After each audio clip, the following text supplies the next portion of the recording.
interpretación en la parte baja de la pantalla. Gracias. Okay, and with that, I will call the meeting to order. Mr. Conway, would you lead us in the Pledge of Allegiance?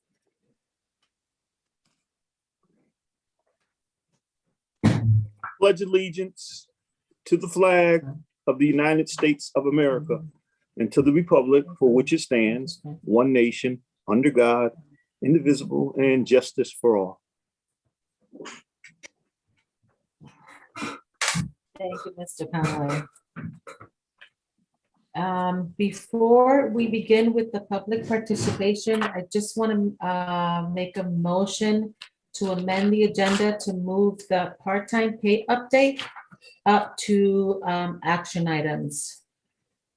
Because there may be potential vote. Second. Been properly seconded. Any discussion? Okay, seeing none. We'll vote to amend the agenda to add that item. Dr. Joyner? Yes. Dr. Johnson, Mr. Wilcox? Yes. Mr. Conway? Yes. And the students are not on. Mr. Golton? Yes. Mayor Elicker? Yes. And I'm a yes as well. And so the agenda has been amended to move the part-time pay update up to action items for discussion and vote anticipated, sorry. Okay, well, with that, we'll move to public participation. Dr. Joyner and Dr. White.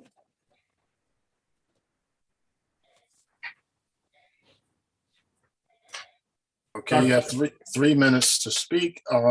You should start. Assume that we hear you. If we don't, we'll let you know. Okay. Our first speaker this evening is Teresa Johnson. Ms. Johnson, you may speak. Hi, can you hear me? Yes. Okay, good. So I have 2 questions. Number one, I don't know where I missed this at because I'm usually on these meetings or I go back and watch the minutes, the recordings. But why don't the high school kids have, or some high school kids maybe, do not have access to their lockers anymore? I don't know why, what that has to do with keeping the children safe from COVID, but it's adding on to their stress throughout the day, having to carry coats, laptops, and books around all day. I just kind of want some rationale and try to understand or what accommodations are being made for them so that their day is a little bit more comfortable on top of wearing a mask all day, carrying around 50 extra things. And then secondly, we all understand about the bus, no question there. But why are the children being marked late and absent if we know that these buses are not showing up? So if there could be some more communication, some more exceptions or understanding on these children's records when it comes down to the buses not showing up. The children are being penalized because the buses are not showing up. Thank you.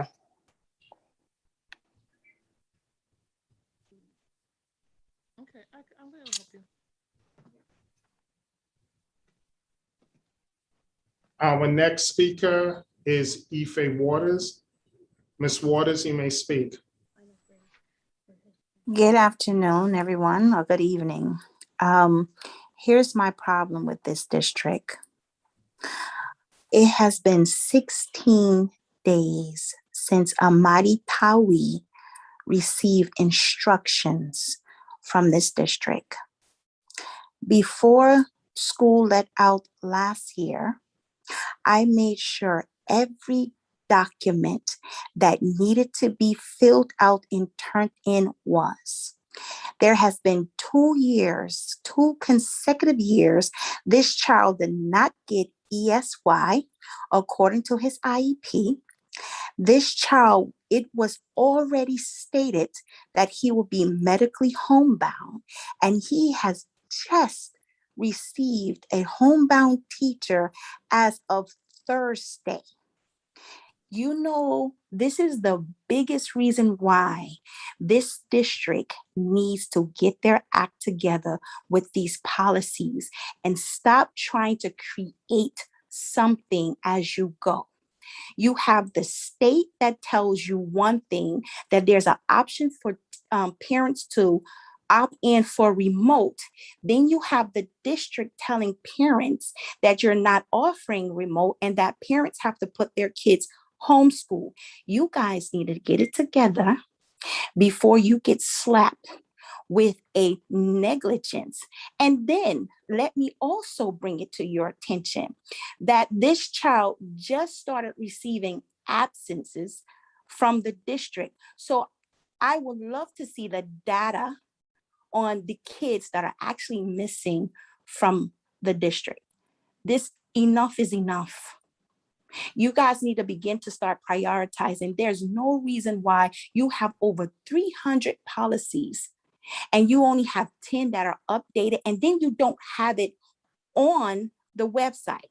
What's crazy is you go for health forms that sends you to the New Haven City website, that sends you back to the New Haven Public School website, and then you see page not found. How are you helping parents prepare themselves? And every time I come, I make it a matter of record that I'm telling this board that your policies are outdated. And then if you do have new policies, they're nowhere to be found on the district website. How is that conducive, or how does that help parents navigate and make sure things are being done correctly? Who is going to give my son the 16 days of instruction time that he has missed? Not one time. At what point do truancy come in? Time. You want to say time now? But you have a job as the board to Time. make sure these children are getting an education. Dr. Joyner with the time.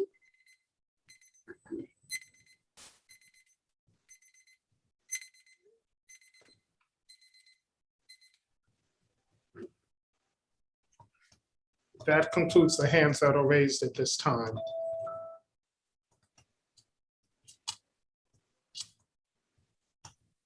All right, thank you, Dr. White and Dr. Joyner.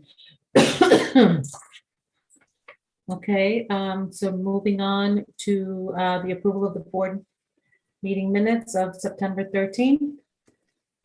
There a motion to approve? Madam, I motion to approve the minutes of the past meeting. Thank you, Dr. Joyner. Is there a second? Mr. Wilcox, Second. any discussion?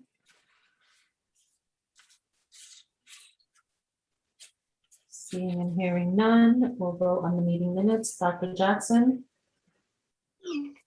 Yes. Mr. Wilcox, Yes. Mr. Conway, Yes.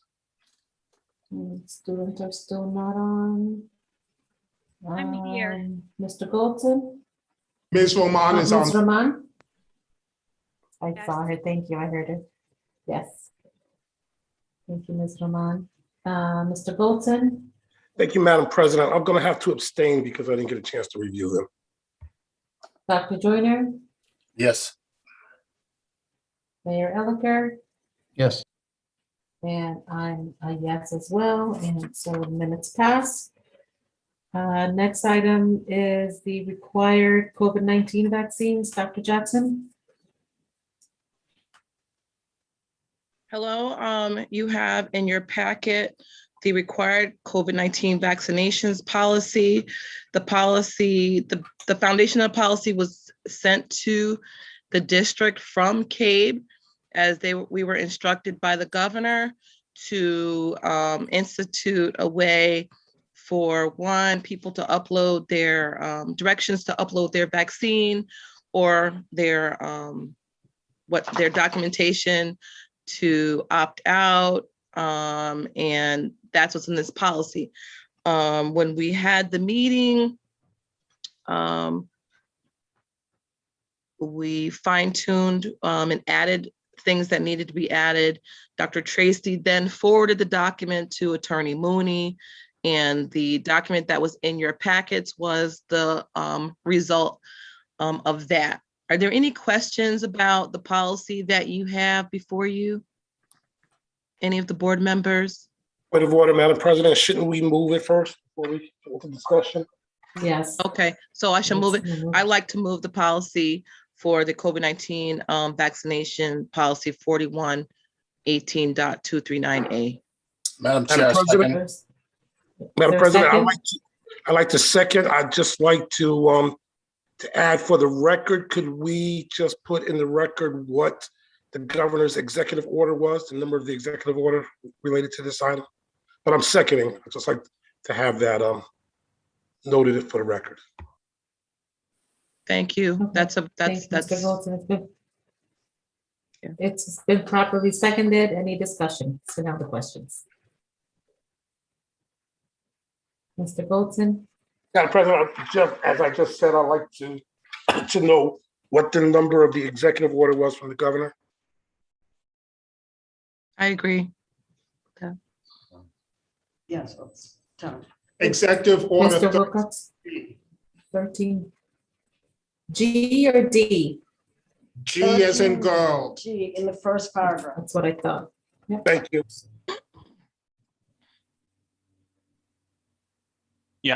Mr. Wilcox, did you have a question? No, I was just going to, as a point of information, it does say that it was 13G in the first paragraph. And just was asking if we could clarify if we want it notated someplace other than that, which I'm perfectly supportive of. No, Madam President, but usually we don't put the full scope of the item in the agenda, in the minutes. I just wanted to note it in the minutes what the executive order was. Got it. Thank you, Mr. Golson, Mr. Wilcox. Any other discussion on this item? Madam Chair, Okay, see no, oh, go ahead, Dr. Joyner. I'd just like to commend Dr. Jackson for her quick response to this and my fellow board members for their collective wisdom. This is a game changer for us, and I certainly appreciate the effort as well as Dr. Tracy's work to add to it. So thanks a lot, fellow board members. I wanted to say something too. I agree. I was gonna say, I agree. Thank you, Dr. Jackson. I called and she didn't even ask too many questions. It was like, yeah, let's do it. Let's get it done. So thank you for remaining flexible. Go ahead, Dr. Jackson, and then Mr. Golson.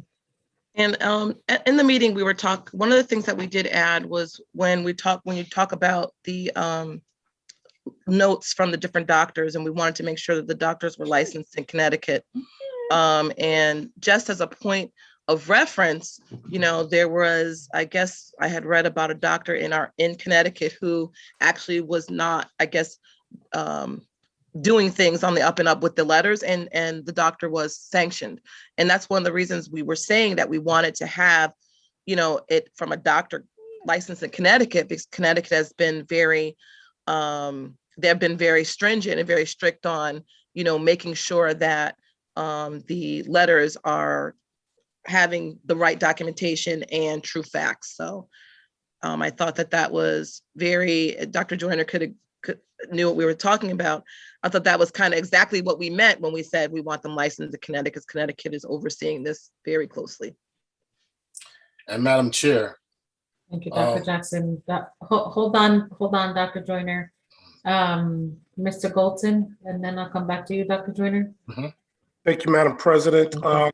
I also like to note that I had a long conversation with Dr. Jackson about this, just to make sure that I was comfortable that some of our lower pay, that this would be an item that would not be a mandate that was unfunded, that made the union members and staff members have to pay for this testing and vaccinations.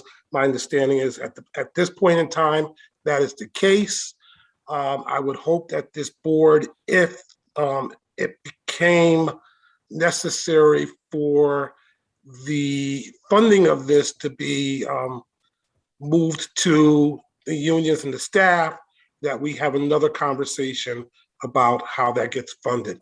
I'm certainly concerned about our lower paid staff and how this may affect them if it changes in the future.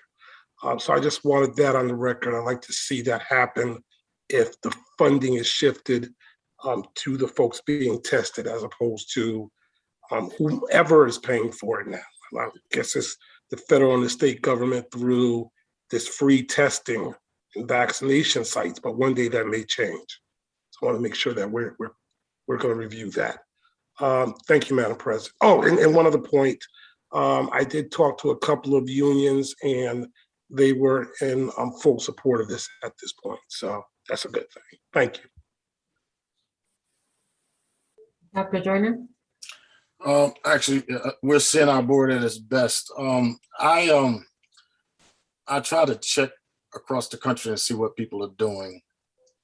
And I'm so proud of the people of this city, because not only are we having problems across the country, but there are areas that border us that are basically saying unmask our kids and those sorts of things. And I can't say enough about the response of the staff and the community.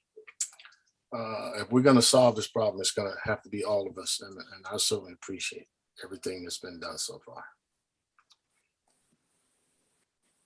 Thank you, Dr. Jackson. Okay, seeing no further discussion or questions, we'll vote on the COVID-19 vaccinations policy. Dr. Jackson, Yes. Dr. Joyner, Yes. Mr. Bolton, Yes. Ms. Roman, Yes.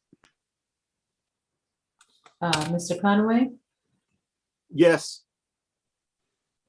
Mr. Wilcox, Yes. Mayor Elicker, Yes. and I am a yes as well, and so that motion passes. Moving on to the personnel report, Dr. Tracy. Thank you so much. Good evening, board and members of the community who may be watching, listening. I'm asking for, it's a very short personal report this time. I'm asking for the board to approve the personal report at this time. Thank you. Mr. Wilcox, Thank you. I'd like to make a motion, and that would be that we approve the action items of the personnel report. Second. any discussion? See none, we'll go on the personnel report. Mr. Conway, Yes. Mr. Goldson, Yes. Ms. Roman, Yes. is she still on? Dr. Jackson, Yes. Mr. Wilcox, Yes. Dr. Joyner, Yes. Mayor Elicker, Yes. and I am a yes as well. The personnel report passes. Finance and operations, Mr. Wilcox. All right, thank you very much. As far as the action items go, the Finance and Operations Committee's met and presents to the full board with a recommendation to approve these action items. So I'd like to make a motion, and that is that we approve the 1 abstract, 9 agreements, 1 purchase order, and 3 change orders listed on the agenda. Is there a Second, second? Dr. second, Joyner, thank you, Dr. Joyner. Any discussion? No. Seeing none, Mr. Golson, Yes. Mr. Wilcox, Yes. Mr. Conway, Yes. Ms. Roman, Yes. Dr. Jackson, Yes. Dr. Joyner, yes. Mayor Elicker, Yes. and I am a yes as well. And then the part-time pay update. Dr. Madam Tracy? President, I'd like to move that item. I'd like to move the recommendation from the superintendent that was put into our packages, I believe, to move it from $13 to Yes. $14. Is there a second? Second, Dr. Joyner, thank you. Any discussion? Madam President, could we hear the justification from the superintendent? Yes, thank you, Mr. Golson, Dr. Tracy. Hey, thank you. Thank you. So we had before in the previous packets, Ms. Lena Hammonds had shared with all of us the analysis that we were asked to make of what it would look like to move from 12 to 13, 13 to 14, et cetera, on up the line. That analysis was shared. Majority of these part-time workers are from special funds.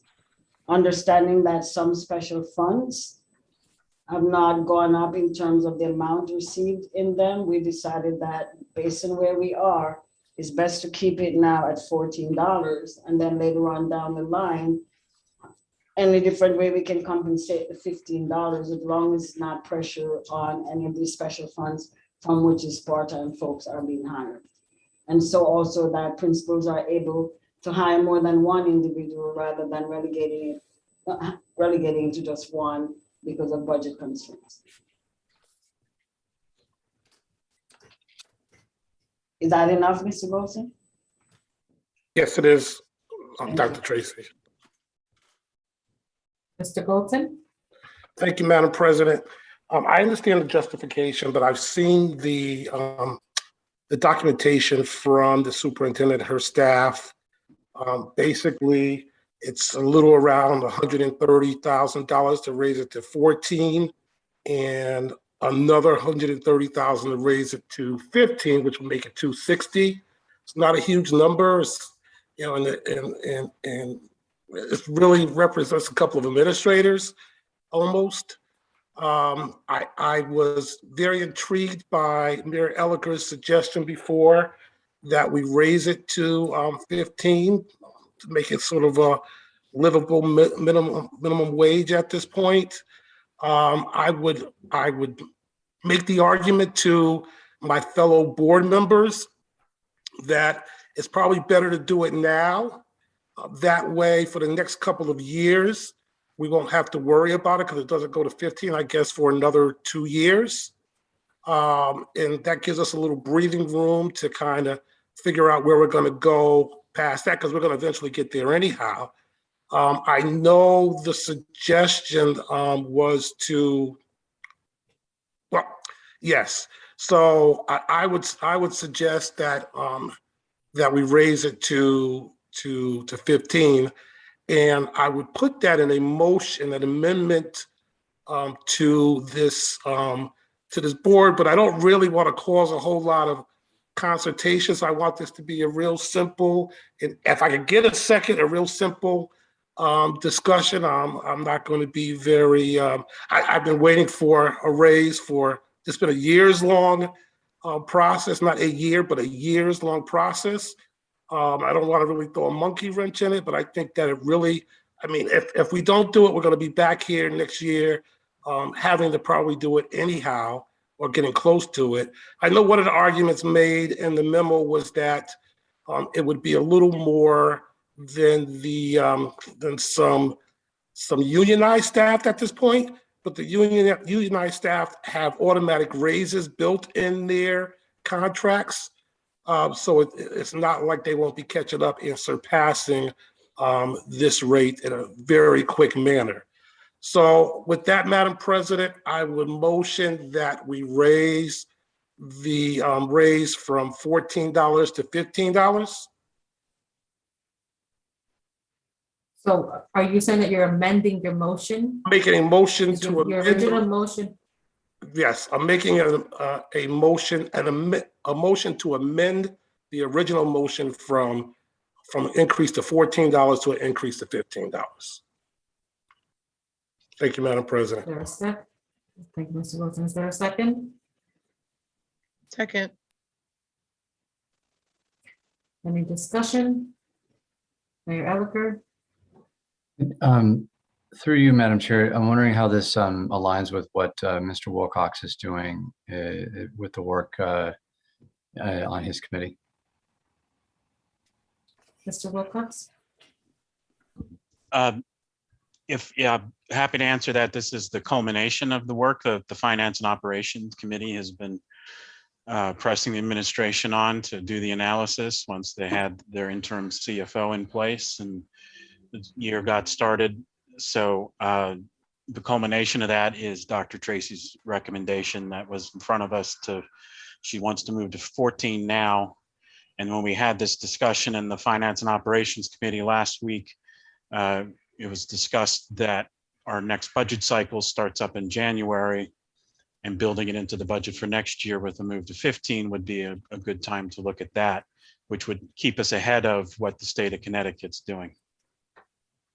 If I may ask a follow-up question, I'm not sure if it's to you, Mr. Wilcox, or Dr. Tracy, but there's been a suggestion that this impacts the unionized workers. Can you talk about how it does so?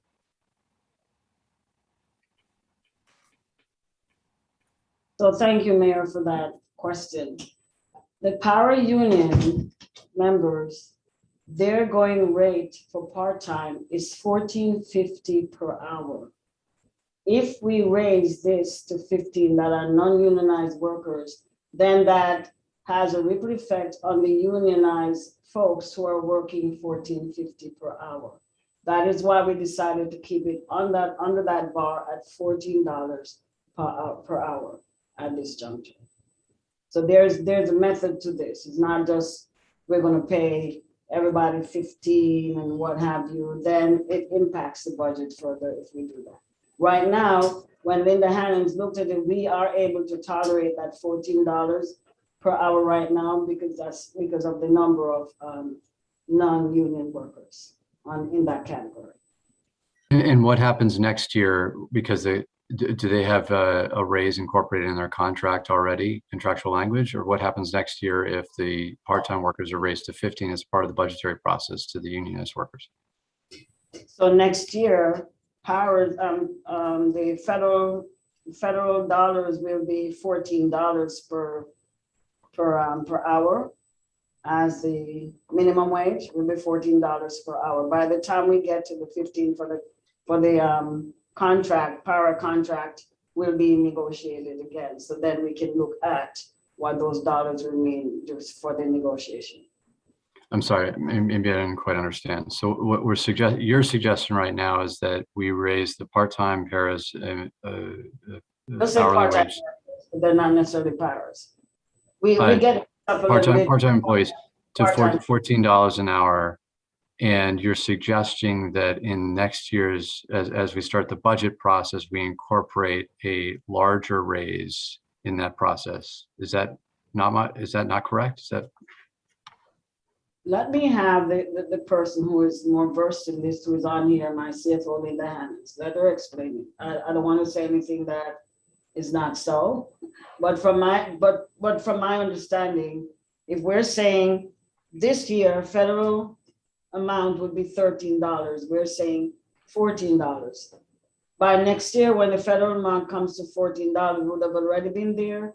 That gives us enough time for when the para contract comes back into play. We're able to negotiate their raise from their 1450 so that we're not having conflict with the non-unionized workers. These are unionized workers who negotiated a contract to be paid 1450 per hour for part-time work outside of. So then at the meeting, I made the right minutes all the way on the bus, on the road. Really? Didn't we just complete the Paris contract like a year and some months ago? We're in the second year of it right now. And it's for how many years again? I think it's 3 years, right, Linda? Okay. Linda, you're muted. Yeah, Lisa, correct me if I'm wrong, but I think the powers is for the contract is for 3 years. Yes. Correct. Mhm. Okay. Contract. Yeah, what I tried to do was, because they were $12 per hour, I was saying, what could I do right now with the rates the way they are? So I took a look at all of the staff that we had, and that we have the skilled workers, and then we had the parents, and there were students that were making $12 an hour. So I looked at that, and then I said, okay, fine. Right now, because I haven't had time to look at really the budgets, and I'm just picking up a lot of stuff. And what I did was I said I could live with $14 an hour, moving that like tomorrow, so to speak. I figured October 1st. I looked at the other, if we moved them to $15 per hour, we would have students coming in making more than the paraprofessionals that are in the bargaining unit. And I didn't want to open, another can of worms going in that direction. So I said, okay, fine, 14 is fine. It doesn't cross over any other unions. We also have folks that are certified, like they have bachelor's degrees and so forth, and they make $15 per hour. So I figured 14 was an average, a fair rate at this point in time, which would give them the $2 because they already got the $13 per hour. And that was my rationale for doing it the way I did. Thank you, Ms. Hans. Mhm. Dr. Jackson, and then Dr. Joyner, and then Mr. Bolton. Miss, I guess, I don't know who's going to answer this question, but so I thought the understanding was that, so the people who were giving the raises to are people like have no benefits, no time off, no paid time off, no, holidays, all that kind of stuff. So their $15 is kind of like $15, boom. Whereas the other folks, I guess the ones that are in the union, they have like fringe. So even if they made $14, $15 an hour, it's kind of worth a little bit more because they get benefits. So I thought, sorry, go ahead. Okay, so I thought that for the people that we were raising, that we want to raise to 15, it kind of isn't even equitable to like somebody else who had 15, because when the other people get the 15, they're going to have other things like fringe benefits, like the healthcare and all that. And I thought that these people don't have any of that. That's just based on the health benefits, are based just on their full-time salaries only. Right. So the people that we're talking about right now, they don't have any paid holidays. They don't have paid vacation. Am I right? What's going on? Did you hear? I don't know. That's my question. The people that we're talking about right now, this population doesn't have like any vacation, holidays. I'm like, right? Am I correct? No, they're no. Okay. So that's okay. I wanted to be clear about that. Thank you. Dr. Joyner? If I'm correct, the part-time people range from retired teachers who have a pension to other folk, and they're not just people who don't have vacation or fringes and so on and so forth.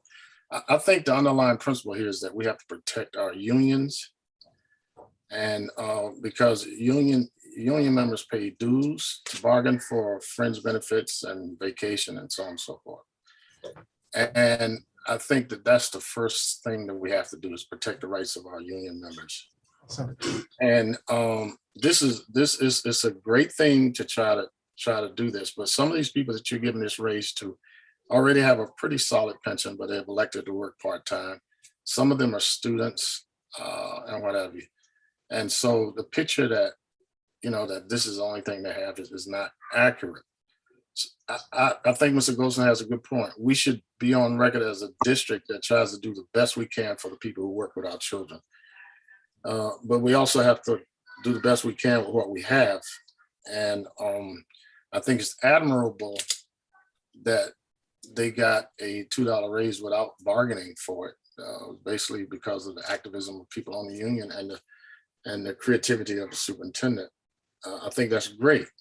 But I think that we have to protect the rights of union members. They pay dues, and there are full-time employees, and they're at the core of the work that's done in the district. And so I think the original motion to pay $14 is the best way to go at this point, and then we can go back to the drawing board and see what we can do beyond that. But bear in mind that when we do this across the board raise for part-time people, they're not just people that's the only source of employment. They're people that are supplementing retirement income as well. So I think that's something that we should take in consideration. And we also still have a deficit. Thank you, Dr. Joyner. Mr. Goldson and then Mr. Wilcox.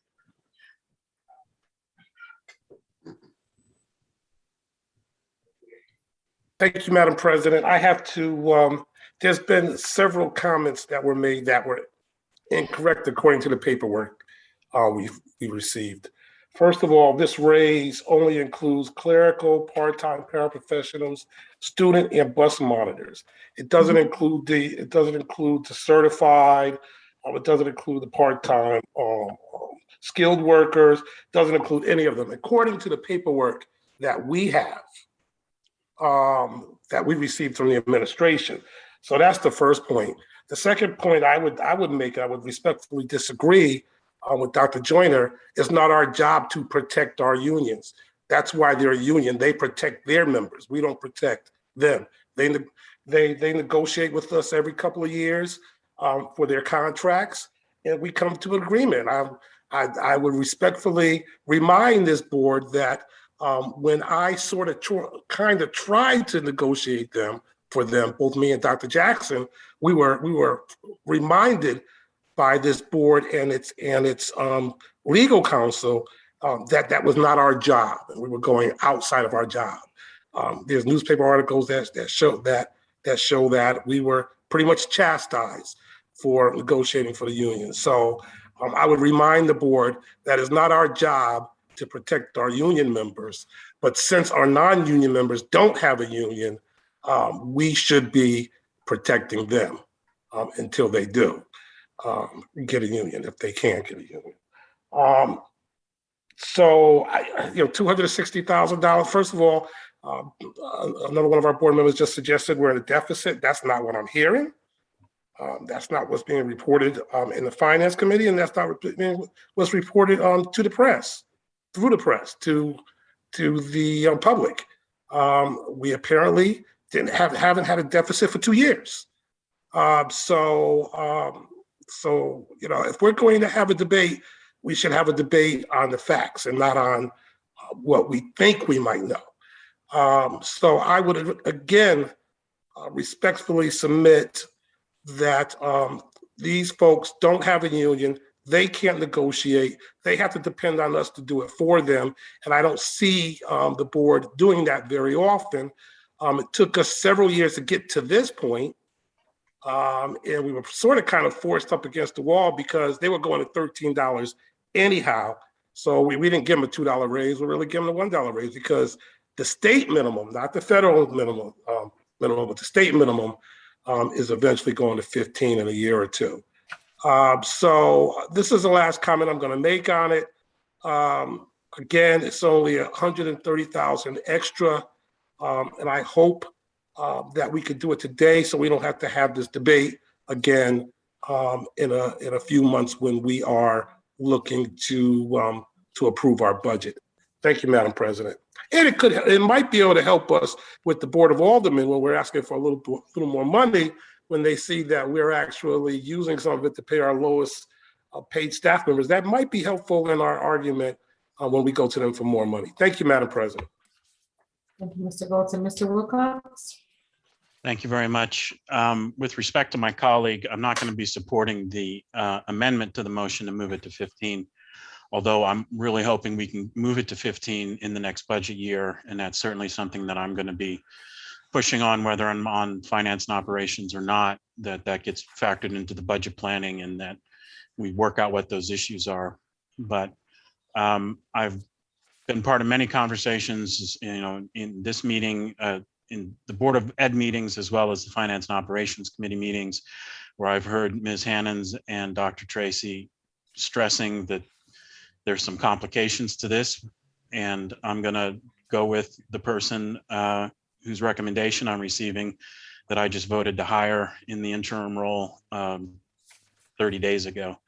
I'm not gonna start to override her now. I'm gonna support that. And but with the expectation that this is part of our budget planning for the next year, so that we can go ahead further with what the state's doing and make this a much more livable wage, even though it's certainly not, but it's better. So thank you. Thank you, Mr. Wilcox. Dr. Jackson? I have a question for Mrs. Hands. So when we have people that come in to work for us, like the retired teachers or the retired administrators that come in, do they come in at $12 or do they come in? No, like, if they, go ahead, I'll let you finish first. No, go. I think you're going to answer my question. Okay, I'm sorry. No, what happens is that if they still have their certification, they come in at the part-time rate for the teachers, which is $32. If they still continue to be certified. So most of the people we're talking about are people who don't have those certifications, like the paras and the. Yes. Okay. Yes. All right. Thank you. Thank you. You're welcome. Thank you, Dr. Jackson. Okay, seeing no further discussion, Mayor Elicker, go ahead. Sorry, I just want to say that I agree with Mr. Wilcox, but I want to take a moment to thank you to Ms. Hannons and Mr. Wilcox for working on this. I know it's been a conversation for quite some time, and very much a hope as well to see us get to that $15 minimum across the board in the next budget. But I think this is progress, and I think that all the board members have been vocal about wanting to move the dial here, and I appreciate that work. Thank you, Mayor Elicker. Mr. Wilcox? Yeah, I would just, Mayor Elicker right at the end there moved it to where I wanted to as well, which was everybody's been supportive of this. And I do appreciate, my colleague, Mr. Goldson, and Dr. Jack, everybody on the board, including the mayor as well, who's been pushing us to do better with these part-time salaries. And so I'm happy that we're going to be able to vote tonight to approve the plan to make it a little bit better. And I'm really hoping we can move forward and make it even a little bit better next year, staying ahead of the state.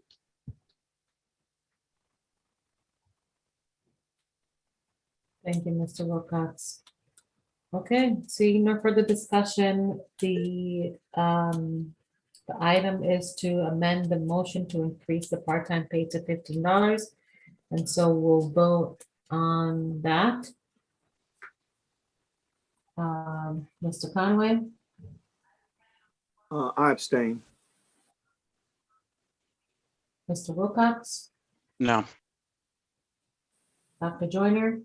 Madam Chair, could I explain my vote? It's going to take one sentence. And then I'm voting no. Okay, so just the vote. Okay. Sorry. No problem. Dr. Joyner. So your vote is no, Dr. Joyner? Yes. Okay. Dr. Jackson? That was a yes, Madam President. I heard a yes from Dr. No, Joyner. no, I said no. I'm just messing no. with you. You know me better. Nice try. Anybody knows my voice, you do. I'm voting yes to the amendment. Thank you, Dr. Jackson. Mr. Golson, Yes, Madam President. I heard a no, Madam President. Ms. Roman, Yes. Mr. Fiore's not here. I am a no. Mayor Elicker. No. Okay, so that motion fails. So then we go back to the original motion. Mr. Golson, would you restate your original motion? Thank you, Madam President. The motion was to accept the recommendation from the administration to raise the part-time workers to $14 an hour. Or it might have been $14.50, I don't remember. Was it $14.50? I think it was $14.95. It was $14. $14 an hour. I second it. I second it. It was 14. Thank you, Dr. Joyner, for your second. Any discussion on the motion? Mr. Bolton? Thank you, Madam President. I'd like to thank my fellow board members and the administration for moving this item forward. And hopefully we'll have a spirited discussion next year about this class of workers again. Thank you, Madam President. Thank you, Mr. Bolton. Any other discussion before we go to the vote? Dr. Jackson, is that your hand up from before or? You're muted. It's for now. I just and Mrs. Hannon's because I do know people that this is going to benefit and it's going to bring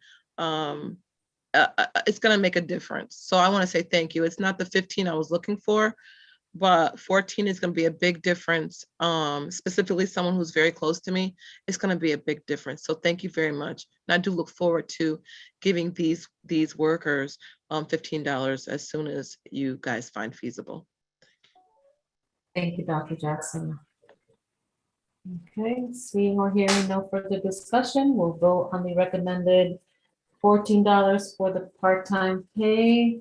Mr. Golden, Yes.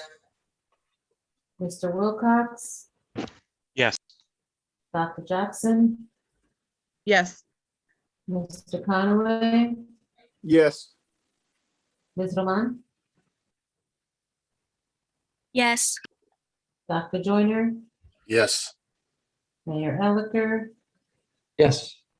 and I am a yes as well, and so that motion passes. And we move on to the students' report.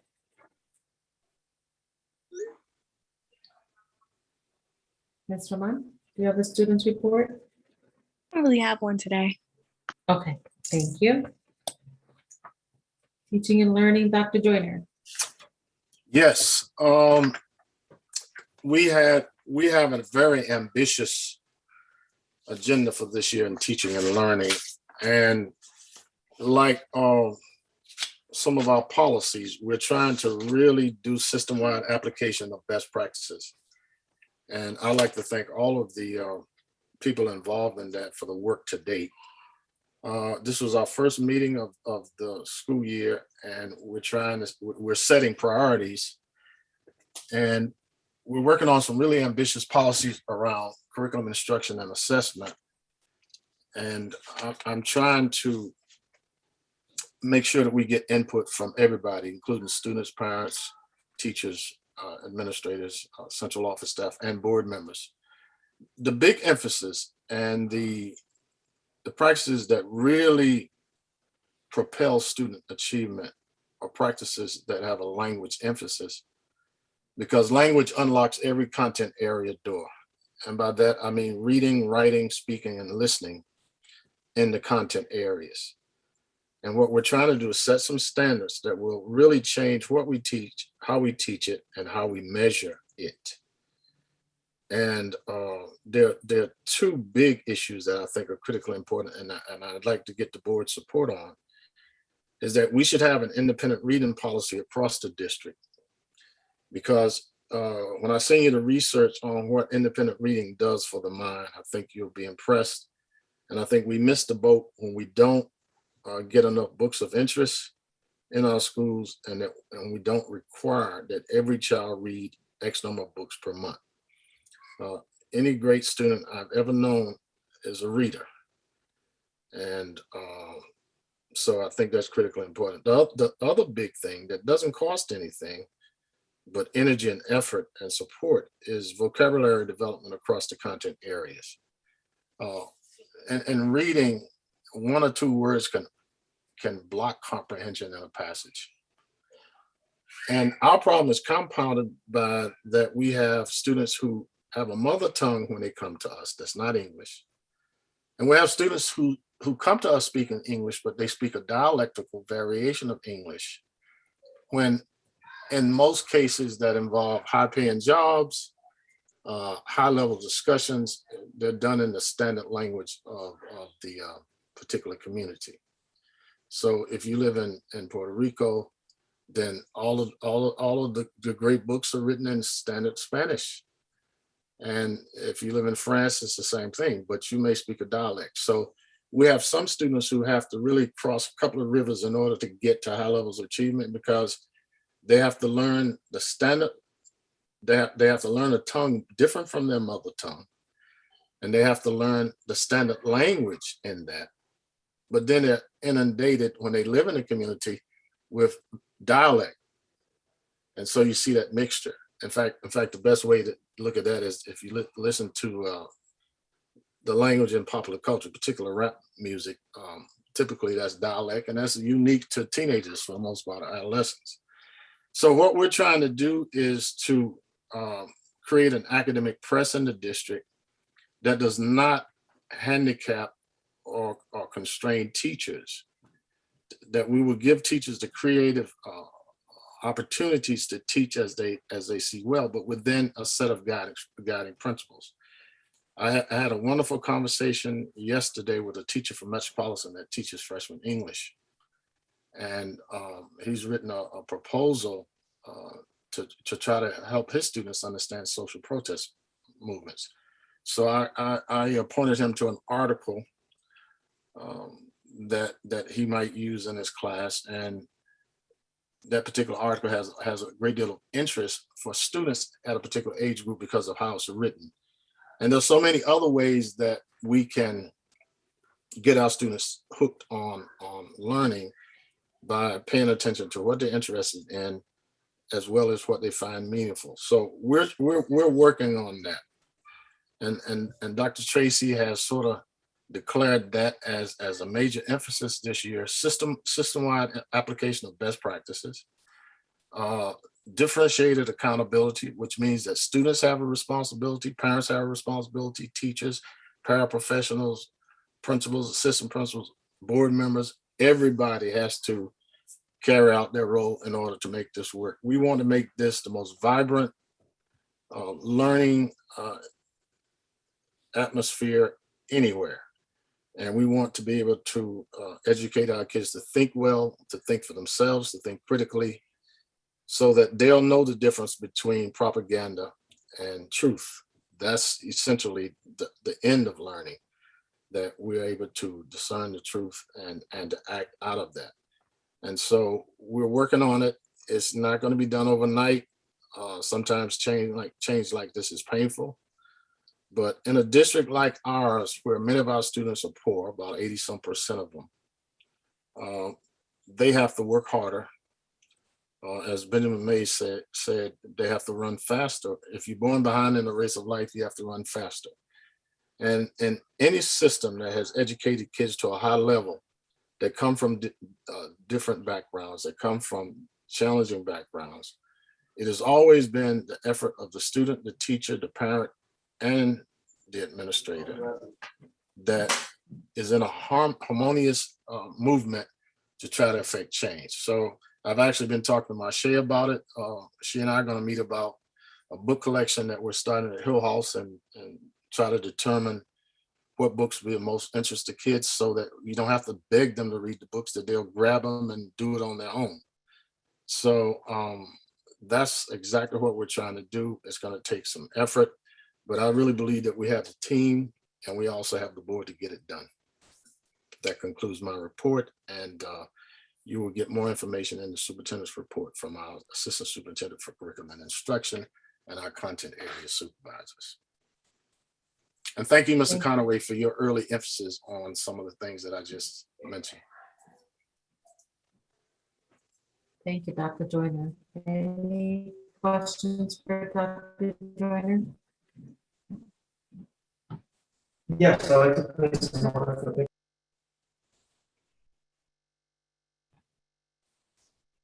Yeah, so it's gonna be 2 orders. It's gonna be 2 orders. Okay, moving on to the superintendent's report.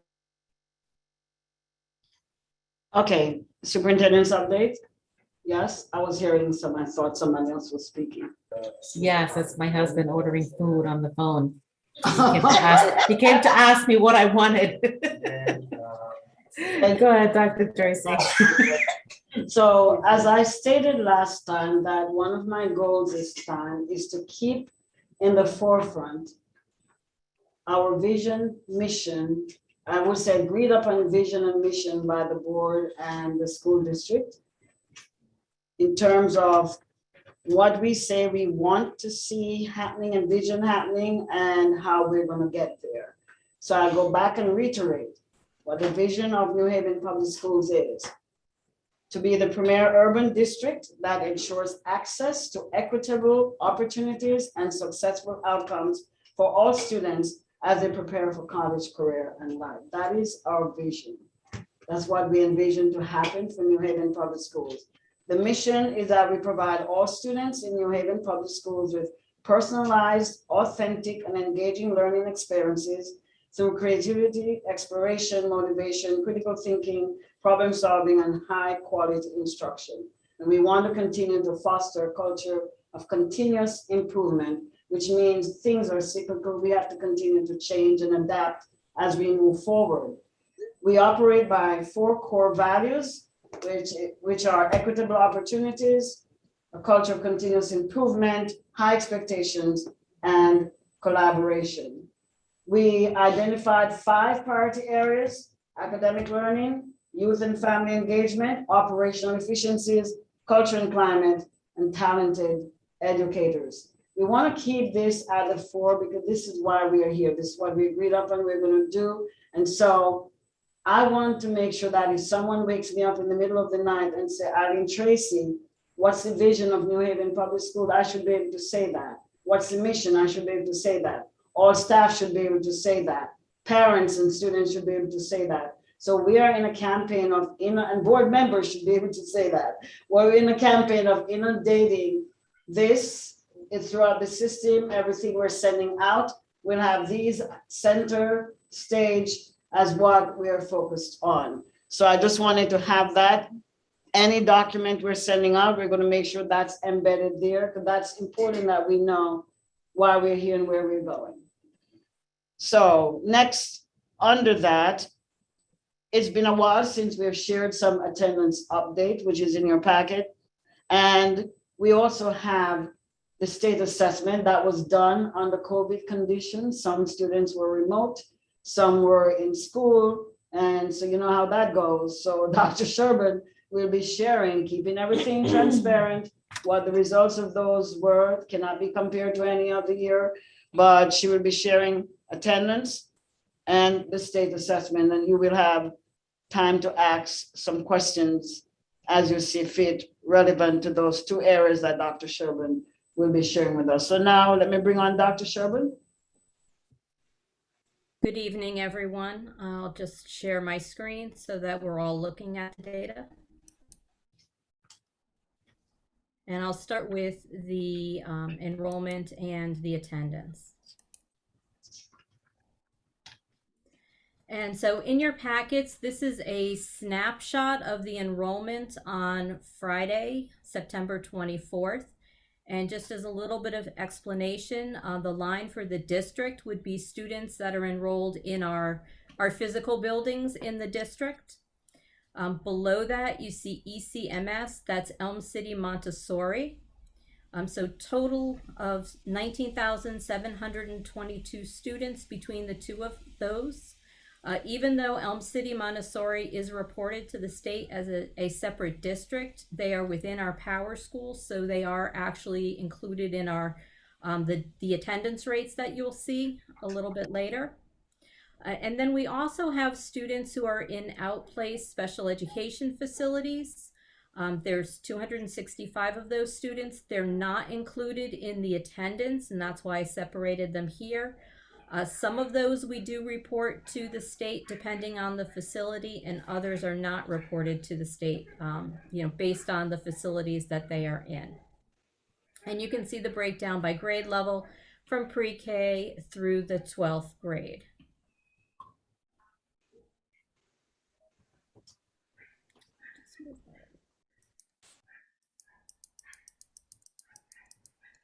In terms of the attendance rates, and as I said before, this includes the Elm City Montessori, but not the outplaced students, since they are not in Power School for our attendance. For each of the days through Thursday, you have the number of students who were marked absent, the total membership count, so that the enrollment for all of the students, the absence rate, and then the attendance rate. So the absence rate is calculated by taking the number of students who are absent and dividing it by the total membership on that particular day. And then that's subtracted from 100 to get the attendance rate. So one thing you should see is that the attendance rate has been increasing as we've moved on from the first day of school. We've seen an increase. We're at, on, I believe it was Wednesday last week, was our highest attendance rate of 85.5%. These are not the same students absent every single day. So it's not that, almost 3,000 students are absent or have been absent every day. It's different students each day. And that's what's reflected over to the right when we're looking at a portion of the students who have only from 0 to 20% attendance, which means that they've either not attended at all, so that would be the 0%, and there are 353 students who have, they've been marked absent every day. And then the 1 to 10% and the 11 to 20%, these are students who attended one day, and they fall in different percentage ranges because they have different days of membership. So we were at, I believe, day 14 when I ran this. So if a student had been within the district the entire time, one day present would be a different rate than if they had only, 5 days of membership. If out of the 5 days I was present one day, then I would have 20% attendance. And these students, there are 685 total. And I would say, before I move on to the assessment, are there questions on the attendance and enrollment? Mayor Elicker? How does this match up to normal years? At this point in the year, it's about the same. Before October 1st, oftentimes we're looking at trying to locate students who have not re-enrolled for the next year. So this is fairly typical. Once we get the total membership cleared up with some of those students who have not, we refer to them as the no-shows. Often this is students entering 9th grade who may be going to parochial high schools or private high schools, and they haven't officially withdrawn from the district. They're still in our rolls right now, and we're cleaning that up at this point. So in the initial 5,500 students that were missing, that is a typical thing as well, that number? Probably, I mean, that's the first day attendance. There are that means they didn't come on the first day of school. Mm-hmm. Also, you should note that the pre-K hadn't started yet, so they weren't marked present yet. So they're included probably in that 5,000 number. Mm-hmm. And can you just talk about the work you're doing to try to engage the students that are not attending? A little more, Gemma. Gemma is on here. Dr. Have to unmute. Yes, I am. So we are working on 3 tiers of engaging families and students and schools. The first tier is ensuring that we are taking steps to have every student connected to the idea of attending and engaging every day. So all sorts of activities are happening within schools to promote everyday attendance. The second tier are the students who are moderately attending. And so we want to make sure that those are, moderately chronically absent. So we are working to track those students immediately. So that means they might have already missed 2 days of school and 2 days of school. So we are calling, visiting, reaching out to those families before it becomes a problem. And then the third tier is that most extreme case of students where we are using funding from the Governor's Partnership to do intensive home visiting and community-based supports. We are also pushing this idea of the first 45 days. We know from our own experience, as well as from the literature, those early days, those first days of school, the first days of September are super important to set the tone for attending school. So that first 45 days concept is out there, and we are sharing all sorts of ideas around how schools can connect students within those first 45 days. Thank you. You're welcome. Thank you. Dr. Jackson? Thank you for this report. How, traditionally or historically, how many of these kids may be kids that have already left the district, or did you do that proofing already? Some kids who may not be coming back. So the kids who may not be coming back, we have removed some of them already. Any of the students who enrolled in another district through the public school information system, the state system, we have those students, and so those students are being withdrawn. Many, I believe we're almost done with all of those.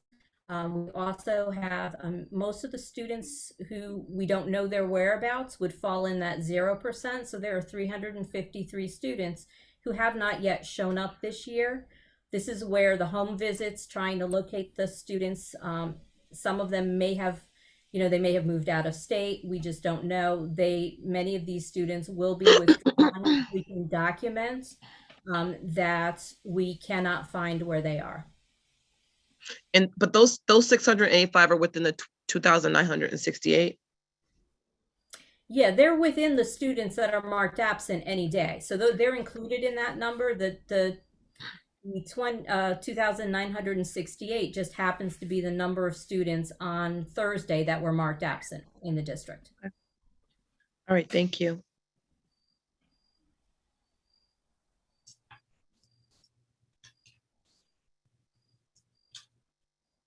See Matt.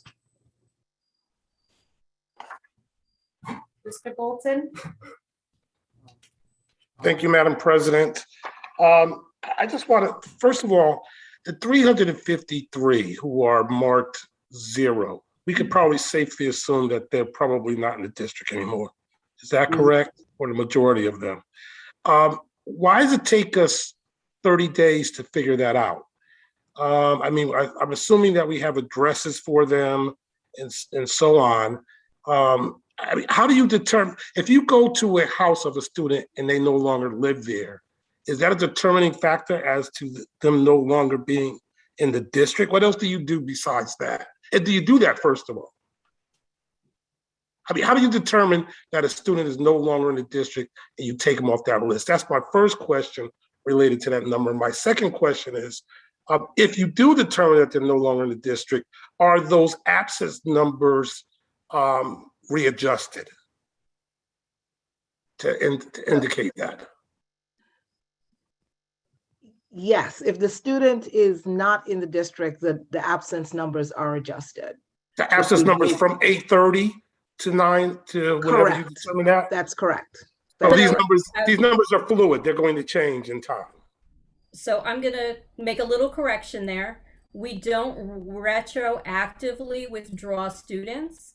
So if we determined today, for instance, that we can't find this student. The student is withdrawn as of this date. It would not change the attendance on 8/30. It would not change the membership count on 8/30, but it would change it going forward. So I think what Ms. Joseph Lumpkin was alluding to is they wouldn't be counted in the Future. chronic absentee rate going forward. All right. So how do you determine, when do you make the determination that they are no longer in the district? How is that determined? So I'll say one way is if we get a request from another district for records. So we do get requests from out of state for records. At that point, we would withdraw them to out of state because we would know where they are. The dropout prevention home visits, if they cannot find the student there. If mail is returned with no forwarding address, that's another indication that the student is not there. I don't know, Gemma, you could add any others. Yeah, no, those are the main factors. Oftentimes we find out, as Dr. Sherbin said, the student is enrolled in another school district, or we are able to certify in some way that the student has moved out of town. And oftentimes the second situation is often what my department is able to do. We go out, we talk to neighbors, we talk to friends, we talk to family members. We oftentimes might go to West Haven or East Haven or wherever that family has moved to and confirm that that child is no longer in New Haven. So, but why does it take 30 plus days to get that done? I mean, there's a finite number of kids. Staff are working every day. Why does it take us 30 to 45 days to figure that out? Well, we've done it for many more kids than 353. So the 353 is a lagging number. That number could very well change tomorrow or the next day as we update our records. So these are kids who haven't attended since day one. So you couldn't have possibly done more than 353, right? More than 353, right? Well, we are constantly finding students who are registered in other school districts. I mean, but if I'm trying to understand this. If they registered another school district, they automatically have to get their records forwarded. So that should be completed within the first week of school. I mean, I don't register any kids anymore, but when I was registering kids, I know that they couldn't go forward if they didn't have their records in another school system. So I'm trying to figure out, I really don't understand why it takes us 30 days to figure out that 353 kids are no longer in our system. That's just confusing to me. Go ahead. Well, we often find that kids they might move out of the district, but they don't immediately register into another school district.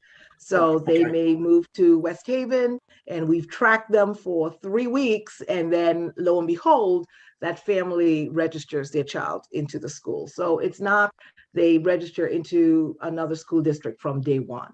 So the information is lagging. I have one more question. I thought I heard that the pre-K children were included in the absence numbers at the beginning of the school year, even though classes weren't available for them yet. Did I hear that? So yes, they are registered from the first day. So if attendance wasn't taken on them, they weren't marked present, they may be in that number, that 5,455 on day one. Wait a minute, I want to make sure I understand this. They were registered, but there weren't classes available for them yet because they started after the 30th. Is that correct? That is correct. So go ahead. Sorry. The way that this particular report is run, it includes all of the students in a school. So everybody has that same enrollment date, the first day of school. We can't have two first days of school within a single school, so that they are included with the rest of the students on that first day of school. How many pre-K children are there in our system? There are in the attendance 1,215, and in our buildings 1,146 as of Friday. And when did they start? When did they officially start in classes? I believe they started on September 8th after Labor Day. They did a staggered start with the pre-K. So there's a little more than 8 or 9 days where the attendance was affected negatively by the absence of these pre-K kids who were not even supposed to come to school yet. So for instance, on the 3rd, where it says 4,500, that could actually be 3,300, right? 3,200. You said there's how many kids? 1,200? There are, as of Friday, yes, there are 1,215 as of Friday. So shouldn't there be some sort of caveat on this, some sort of asterisk that says from 8:30 to 9:08 or 9:09, pre-K were counted as absence even though they were enrolled, but the classes weren't available yet, so they're counted as absence. That makes a big difference, doesn't that, in the absentee numbers? I mean, that first number from 28% probably goes down to 23, 22%. Is that right? It could, yes. Okay. Okay. Thank you very much, Madam President. Wilcox? Thank you.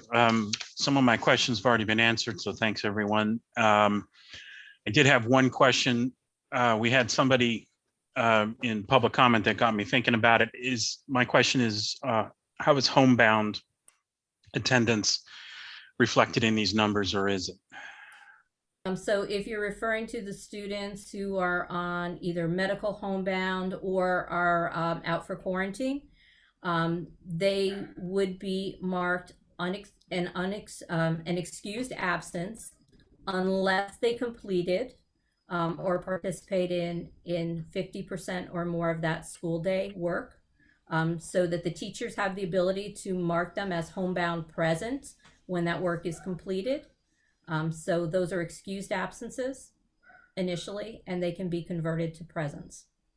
So it is changing. If I were to run this same report today, it might have slightly different numbers in less numbers of students absent because of that fact, that students were then marked present when they completed work.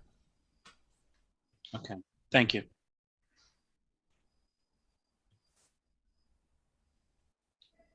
Thank you, Dr. Sherbert. Move on to the assessment, please. I actually have a question. I had my hand up. Oh, I'm sorry, Doc. Go ahead, Dr. Joyner. Because there's sharing of the screen, I don't see the hands I unless know, you're using I the can't see raise hand myself. feature. Yeah. I want to follow up on something that Mr. Golson asked regarding marking kids absent, and had they showed up, there wouldn't be a placement for them, if I got that right.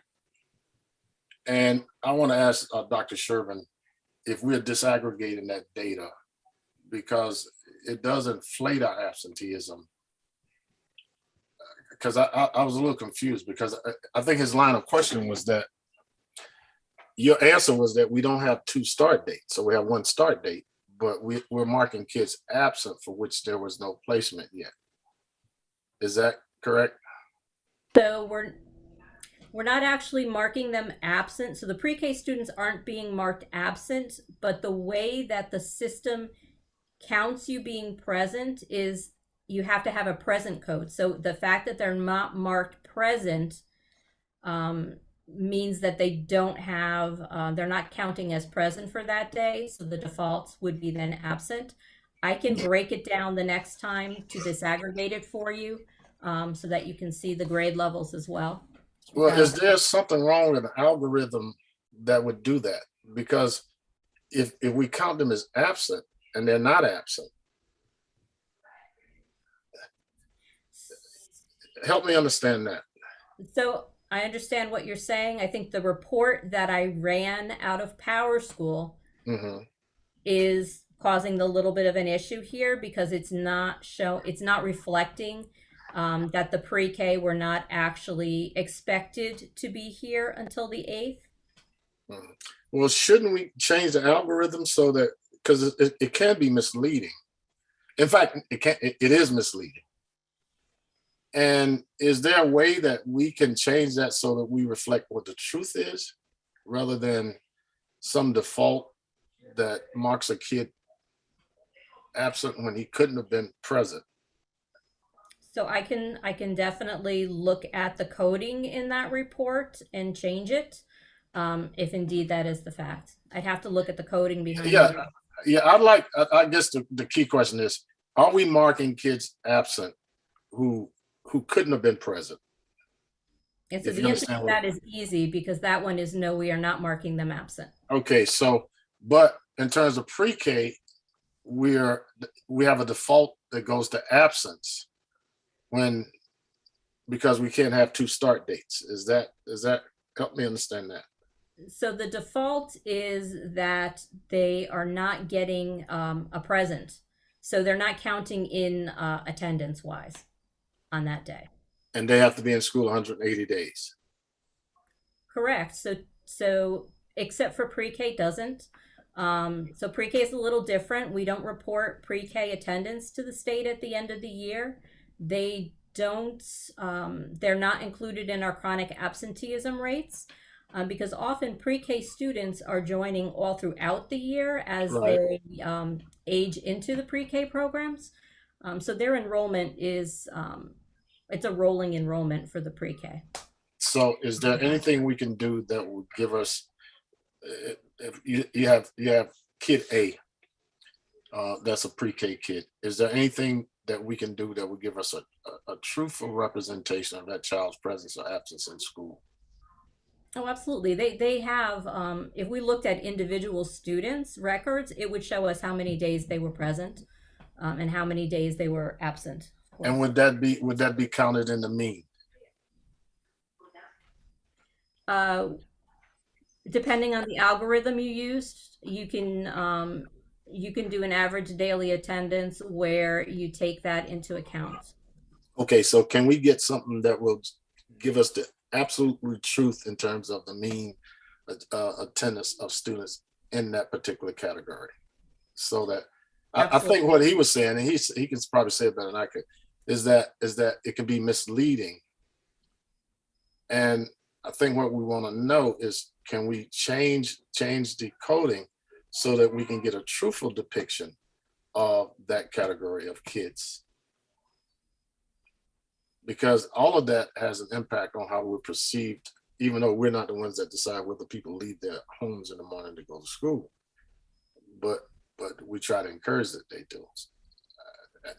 Darnell, if you just weigh in on this, because I was just as concerned about that as you were, and I don't know if I'm representing what your concern was. You are Dr. Joyner, and even more so, my concern is that that's probably the most important age group for us to be focusing on, because that's where it all starts, right? That's where the good habits start, and that's where everything else starts. And if we are focused on making sure that all of our children are growing, and we thought pre-K was important enough to fund it, then we should be keeping track of attendance, and because we know that affects how they learn, right? And a matter of fact, Madam President and Dr. Joyner, I would hope that Dr. Joyner's committee, Teaching and Learning, would kind of take this up and follow through on it to make sure that we get to a point where we're tracking these young people and that it's being used when we're designing academic activities around all of our students, for all of our students. Right, and I'd just like to finally say that this is not finding fault. I think what we're trying to do, since pre-K is the first leg of the relay race, that we want as much accurate information as we can about those kids, not only in terms of their attendance, but their developmental characteristics and the various types of responses to those characteristics, because that's what we're trying to do. And it's a part of Dr. Tracy's long-term goal. We're trying to do that for every kid. We're trying to become a system that's customized instead of off the rack. And that's not easy, because we don't determine whether or not a child walks out of their door in the morning to go to school. But if we work with their parents and as they get older, if we work with them, because sometimes parents don't even determine that, depending on the kid, we can do it. And so please don't take this as any type of negativity. It's just a part of the pain that we're gonna have to go through to I guess I won't say reinvent, but to develop a system that's wrapped around the needs of the children that we have in this particular community. So the only question that I want to ask at the next teaching and learning committee meeting when we get to this particular content is, are our current measurements of attendance accurate and adequate for our pre-K students? If not, then what can we do to make them do that so that we can continually improve? Thank you, Doc. Okay. Are you all set, Dr. Joyner? No. Okay. Thank you, Dr. Joyner. I have a quick question in between. Do we know, for the kids that are still in the district, do we know the reason for the absences? Could transportation, at least in the beginning of the school year, have been an issue? That has been some of the issue initially in the beginning of the school year, because students were not being picked up on time. Parents got frustrated with having to take their children to school. But in many of those instances though, we did not end up marking the kids absent because it was not their fault. And if a bus is late, students are not marked absent if buses are late, and they're not marked tardy if buses are late. They're marked present. The important thing is that they're in school.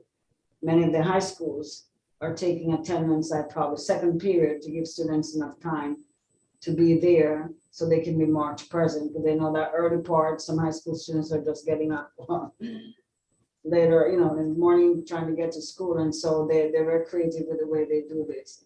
But we're not taking this as, we're taking it as constructive criticism. And if there's something there we need to go back and work on, I do agree that we should have some way of tracking, which I'm sure Dr. Sherman has in her system. We can, as long as the attendance is being uploaded, we have a way of tracking the attendance of all grades, preschool, kindergarten, all the way up through 12th grade. So that's something that you're asking, we'll be able to do that and present in teaching and learning what's going on. One of our pre-Ks are not yet school age students, so they do not count in the state's account of attendance, but we still keep a track of it. Kindergarten is another area where we're challenged with students coming to school. Remember that the age to enter school in Connecticut on the books is still 7 years old. But once they get enrolled in kindergarten, now they are in school. And that law doesn't hold much of any impact. They have to follow through with the students' attendance. So if you notice in the past when we've been presenting attendance information, our most challenged grades are kindergarten and 9th grade. Those are our most challenged grades when it comes to attendance. But we continue, we take what you said and we continue to do further and closer monitoring of attendance, because we know that is important. As Dr. Joyner would say all the time in teaching and learning, you can't teach an empty seat. And so, and I know I must shout out YFCE. They have been hitting those pavements. They have been knocking on those doors, even during COVID time, trying to find our students, trying to make sure that we're reaching out to our students. So thank you. Thank you, Dr. Tracy. Mr. Goldson and then Ms. Hammonds. Thank you, Madam President. I just want to ditto Dr. Joyner's comments. It's not about finding fault, really isn't. It's about continual learning, not just for the students, but for the administration, but for board members. And when I ask questions about why we can't find these kids, that's to learn. That's to understand. When I ask questions about this attendance, it's because I'm confused. So I want to know, and I think a lot of public out there probably does also. So it's not about finding fault. Absolutely not about finding fault, but it's just about improving the system. Thank you, Madam President. Thank you, Mr. Goldson. Ms. Hammonds? Yes, President Rivera, you asked a question about, do we know the why of each particular student? We just met with principals last week. We focused on attendance during our meeting. Dr. Sherbin showed principals how to run various reports at the school level, but we also stressed the importance of finding the story. Each kid has a story as to their why they're not present.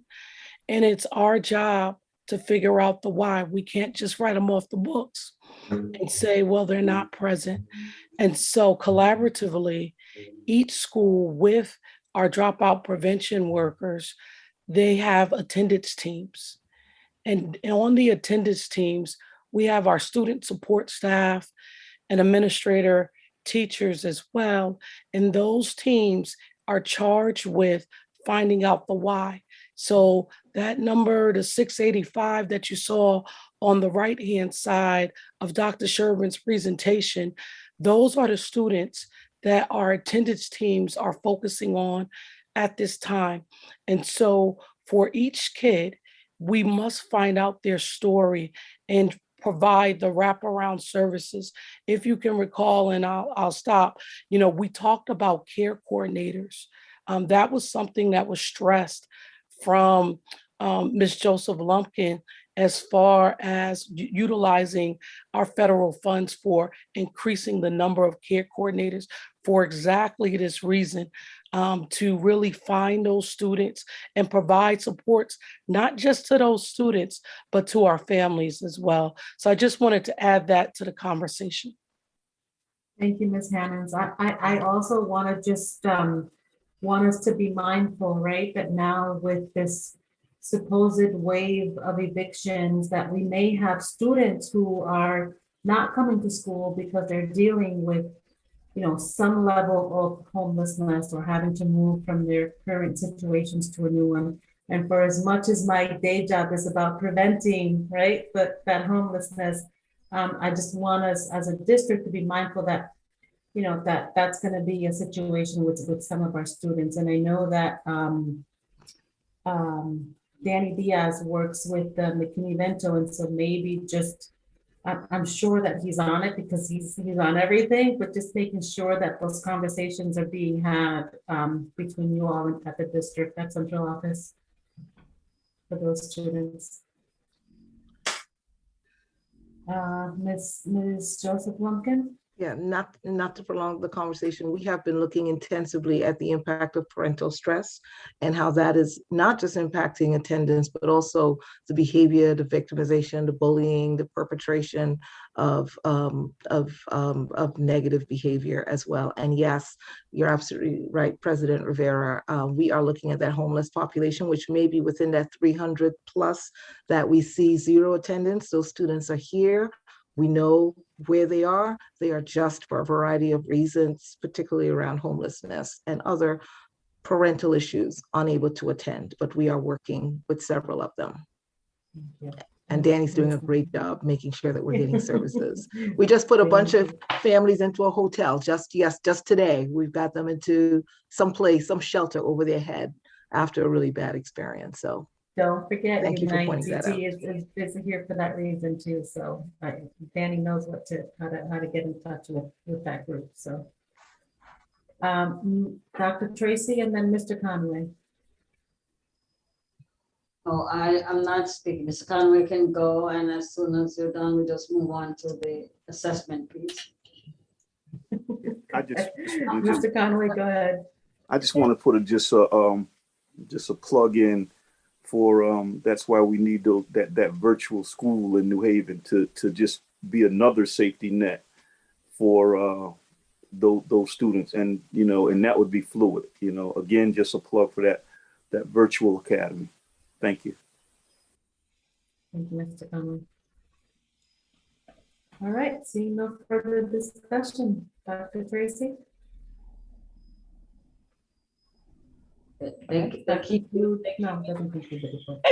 My staff in my conference room keep getting me. I don't know what format. Let me move on to Dr. Sherburne, the second piece on the state assessments. That screen.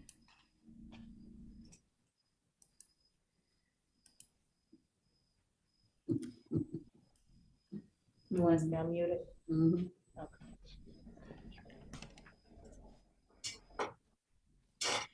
Okay, so in talking about the state assessments, it's important for all of us to realize that because the students learned in very different ways in 2021, that the state disaggregated the data into 3 different learning models.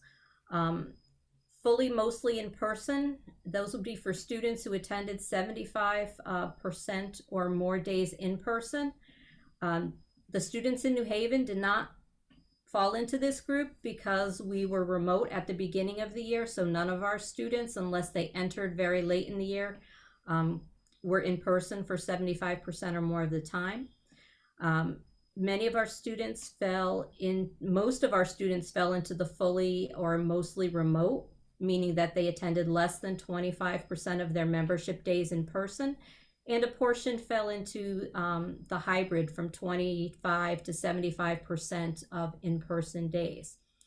It's important that we not try to compare any of these assessment results to prior years or compare across schools or to other districts because of the different learning models that were in place. And we also have students who are taking the assessment in person and students that are taking the assessment remotely. And those 2 tests can also not be directly compared because of the different modes of taking the test. So the first thing that I want us to take a look at is participation on Smarter Balanced.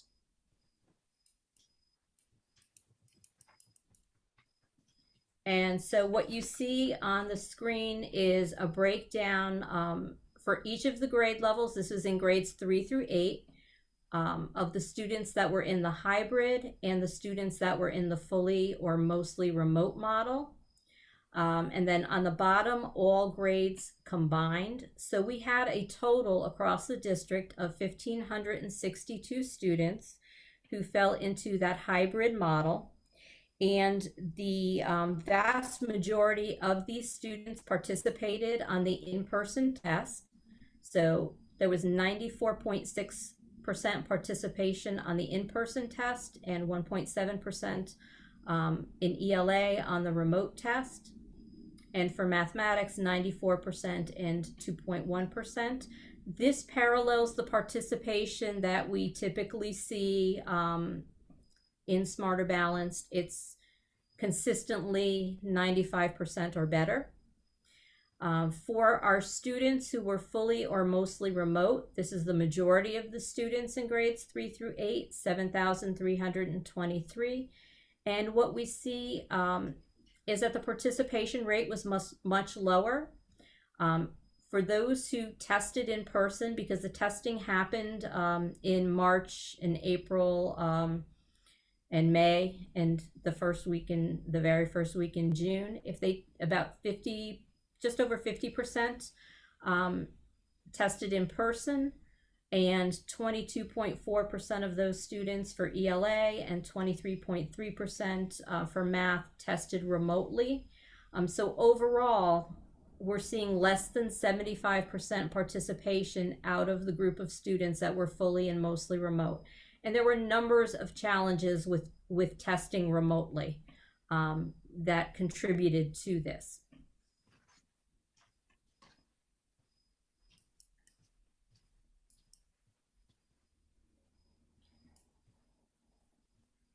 If we look at some of our subgroups, we see the same patterns. So the high needs subgroup is kind of like a super subgroup that the state created, and you would fall into this subgroup if you were classified as an English learner, you were a student with disabilities, or if you qualified for free or reduced meals, or any combination of those 3. So you can clearly see that the majority of our students in both the hybrid and the remote or mostly remote fall into that high needs subgroup. And that for both the high needs and the non-high needs, we're looking at similar participation rates for those who were testing in person, especially that hybrid group, 94 to 95%. Slightly higher participation of the non-high needs group for those fully or mostly remote, but not, not significantly much greater participation there. And I also broke it down and disaggregated it for you by the race subgroup, just so that you could see that for those students who actually were in the buildings at the end of the year, we had high participation rates on the test. And for those students who were still at home at the end of the year, the ones who were fully or mostly remote, because of all of the challenges with remote testing, we had much lower participation rates there.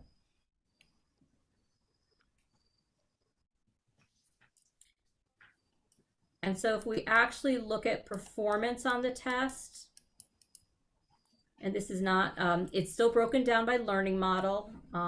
It is, for each of the grade levels, you'll see the number of students that were tested, the percent that scored at levels 3 or 4, so that's proficient and above, and the mean scale score, which probably means nothing to us right now, but it should increase as grade level increases. And you see that for both the math and the ELA. So overall, if we combined all of the grades, which is at the very bottom in the gray box, we had 1,477 students in the hybrid model testing in ELA in person. 21.6% of them scored at the level 3 and 4. And for math, 1,456 students in that hybrid model were tested, and 12.2% scored at levels 3 and 4. And out of the fully and mostly remote, 3,672 tested in person for the ELA, 22.7% scoring in that levels 3 and 4. And slightly less, 3,447 students testing in person for the math, with 10.1% scoring in the levels 3 and 4.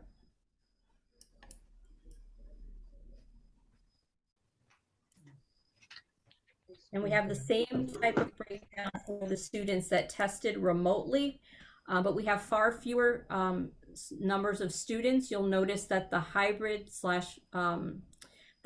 group has less than 6. That means less than 6 students. So the state does not report any results on those students. There has to be a certain level of numbers of students before they'll actually give you the results, which is why even when we combine all of the grades with only 27 students, less than 6 of them were at that level 3 or 4 for both math and for ELA for that remote test. And we can see that for the students who did test remotely, 28.3% of those students scored level 3 or 4 on the ELA and 15.3% on the math. And this, we could conjecture as to why this is, but it probably has something to do with access in those homes.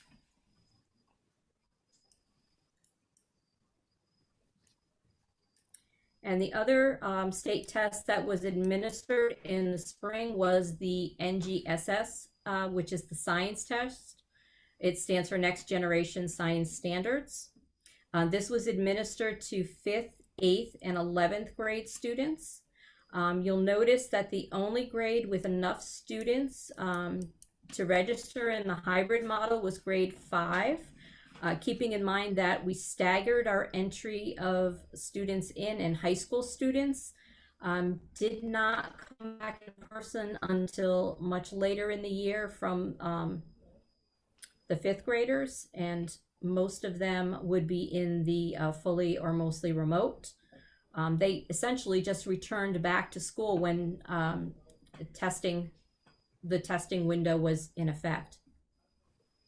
When we combine all grades here, we see that we had 93.2% participation for the students in hybrid.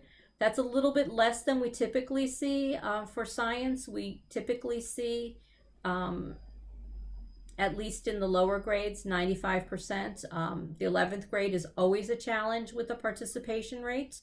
And for those that were fully or mostly remote, much lower participation rates of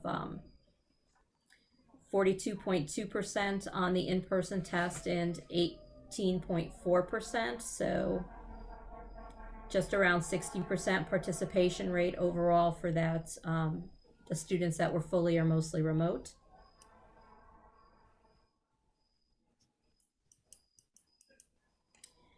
And if we look at the performance on the science test, and again, we can't compare the in-person and the remote testers, so they are listed separately. For the 5th grade in the hybrid model, we had 90 students who scored at level 3 or 4, which was 24.1% of the students testing in person that were in the hybrid model. And if we looked at the 5th grade who were fully or mostly remote, that's where we start seeing students who took the test in person and students who took the test remotely. 14.2% of the students who took the test in person scored level 3 or 4, and 24.3% of those who took it remotely scored level 3 or 4. Similarly, for the 8th grade, we see 23% of those who took it in person scored level 3 or 4. A higher percentage, 33.3%. Yet a lower number of students, because we had less students total take it remotely, scored level 3 or 4. And our lowest participation rates were with the 11th grade. And you'll see that while the total number of students in the 11th grade who should have tested was 1,248, we only had 344 take it in person. So 26% of that 344 scored at level 3 or 4. And we had 161 11th graders take it remotely, and 34.8% of those students scored at the level 3 or 4. And we have the combined for those 3 grade levels. In person, ranging from 21.5% for the mostly remote to 24.3% for the hybrid, which is essentially our 5th graders, with maybe a few of the other grades. And then for those testing remotely, 30.2% scoring level 3 and 4.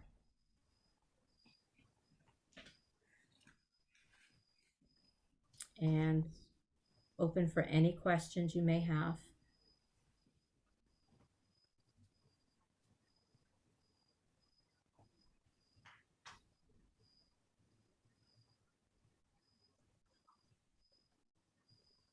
Dr. Sherman, can you remove the text? Remove the text. Yeah, I have a question. The president can see the people. Okay. I can see you all now. Mayor Elicker and then Dr. Joyner. Thank you for the presentation. I know you said don't compare to other districts, but how do these numbers compare to other districts? I didn't compare them. Especially urban. Oh, goodness. I did not compare them. But so it's a standardized test, and it gives an indication of how those children, which are many children in our district, are doing compared to their peers out there. It would be helpful information for us to have.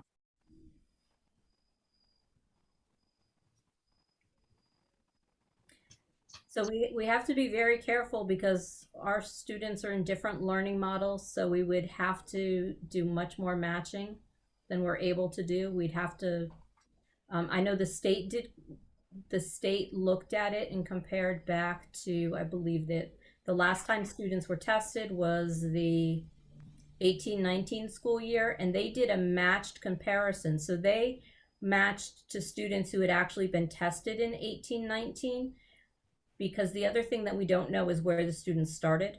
We're only seeing one data point on these students, and it would be much more helpful, and we can look into it more deeply and actually do a matched comparison back to our 18-19 data and look at how much our students have grown. I don't recall this data, because it's a state-based test, is also shared or summarized at the state level as well, so we can access information and look at how other districts are doing as well. Is that correct? Yeah, that is correct. Is there an online link?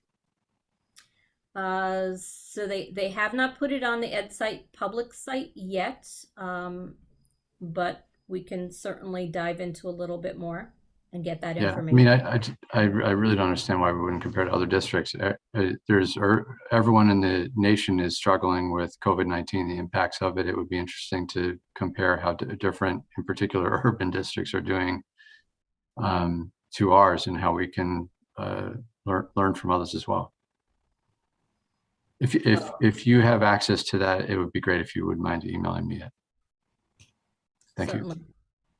So, Mayor, It looks like Dr. Tracy might have an answer. Thank you, Madam President. I hear you, Mayor Elicker, but please be reminded that many of the schools in Connecticut started out from day one, 45 days per week.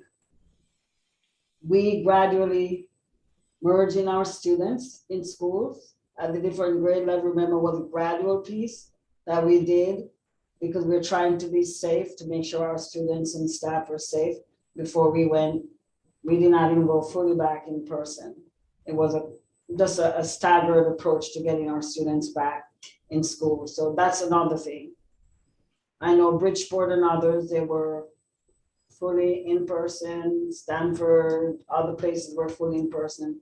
Remember, we were the school system that stood out to the state that we were not back in school as some other school districts were. But certainly, even though we started at a certain point in that, I'm sure Dr. Sherman can get what the other school systems have done. Probably look at, since they were in school more time than we do, more hours of instruction that we had, let's see what they have done in comparison where we are. So I'm sure Dr. Sherman will try to ascertain that information. Thank you. You're welcome. Thank you, Mayor Elicker. Mr. Golton? Thank you, Madam President. I think that Dr. Tracy's answer just kind of highlighted why Mayor Ellicker's question was so important. We did have a different start. Our kids were remote for much longer. It would be not just interesting, but very helpful to know how that affected student learning. We could probably take an educated guess that it had an effect, more than likely a negative effect on our children's learning, and that's something for us to know and to plan for the future. Because this, as Larry Conaway said, it's not just about it's not just about doing that, presenting that academy that he's suggesting, but it's also about how to make that academy best serve our students. And so I'm sure there's lessons learned from the last year, and it's important. You don't learn lessons if you don't have the data. So I hope that data will be sent to all of us to have a look at, or presented to us either through teaching and learning or whatever committee you decide to put it through. Thank you.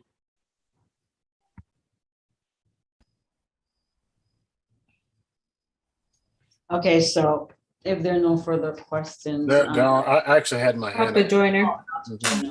Yeah, this is the real challenge in urban education.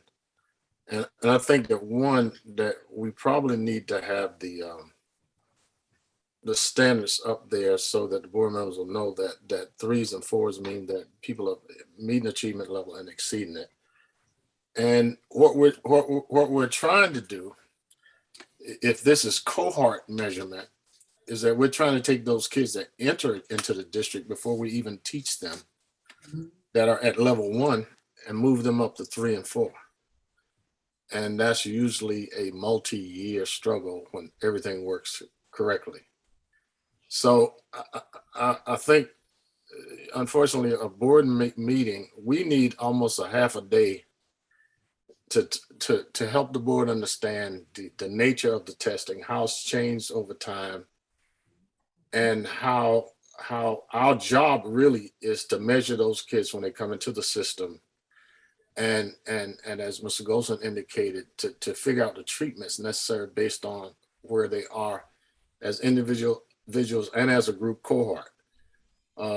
As long as I can remember reading about achievement, it's always fallen down around social class. And there are outliers, obviously, and quite frankly, a number of our schools do a great job educating kids that are poor kids. If you had these same kids in the suburbs or at a private school, would they doing it better? Is always a question that I've asked.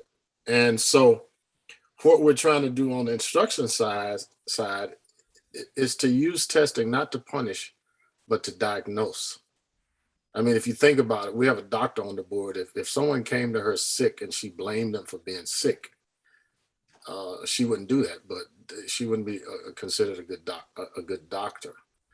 So we need real in-depth information of every cohort that we have at every grade level, and also coming in, and we also need to differentiate between and divide up the work so that at certain levels, kids have to do more. I said you have to run faster if you're born behind. That is undeniable. Parents have to do more. Teachers have to teach more effectively. We have to have instructional materials there for the kids. We have to have high interest, skill-based learning, and what have you. But one, we need to have everybody understand the issue. We need to understand what the levels mean. We need to understand what our kids are coming in. And that's why pre-K is so important. Because some people are born at level 1 and they had nothing to do with that. And there are large numbers of people that are born at level 1 that had nothing to do with it. And then some people are level 4s waiting to happen, but language gets in the way. And so we have to be smart about smarter balance. And we have to understand that these scores are not used to punish anybody, but to help us gain some insight into the behaviors across the district among kids, teachers, administrators, parents, and what have you, that we can change, that will change the destiny of our kids. And so I'd like to have this discussion in teaching and learning. We got so much on our plate, but c'est la vie, right? And so we do need to talk about a way of communicating this information to the public, educating the public, and also educating the public to understand what level 1 means and what a level 1 kid needs to do in order to get to level 4, what a teacher of a level 1 kid needs to do to help that kid get there, what a parent has to do. Because like I say, the schools are not responsible for having people walk out of their doors and show up. We can encourage it. We can create as many incentives as we can, but the person in charge of that has to be responsible for that. And once a child reaches a certain age, we can't have them going out the front door and going someplace other than school. And of course, anybody who's been in education knows that happens as well. So we need to try to, in a sense, gather ourselves and find out what we need to know that will tell us where our kids are at every grade level coming in and what kind of treatment we're providing for them, that if they follow it, that they can move forward. And there are plenty of people on this board with a lived experience that know what you have to do when you're born in a certain environment. under certain circumstances. And it's even harder now for kids than it was for some of us when we were born and raised. We didn't have COVID. We didn't have all this other stuff that was going on. And we didn't have the high number of lawless behaviors in our community and murders and so on and so forth. So we got a lot to deal with, but we can do it if everybody will get on board. And if we're not afraid of asking the right questions, and we're not afraid of what the answers might be, and we're not afraid of doing what's necessary once we know those answers. I'm done for now. Thank you, Dr. Joyner. Mr. Wilcox?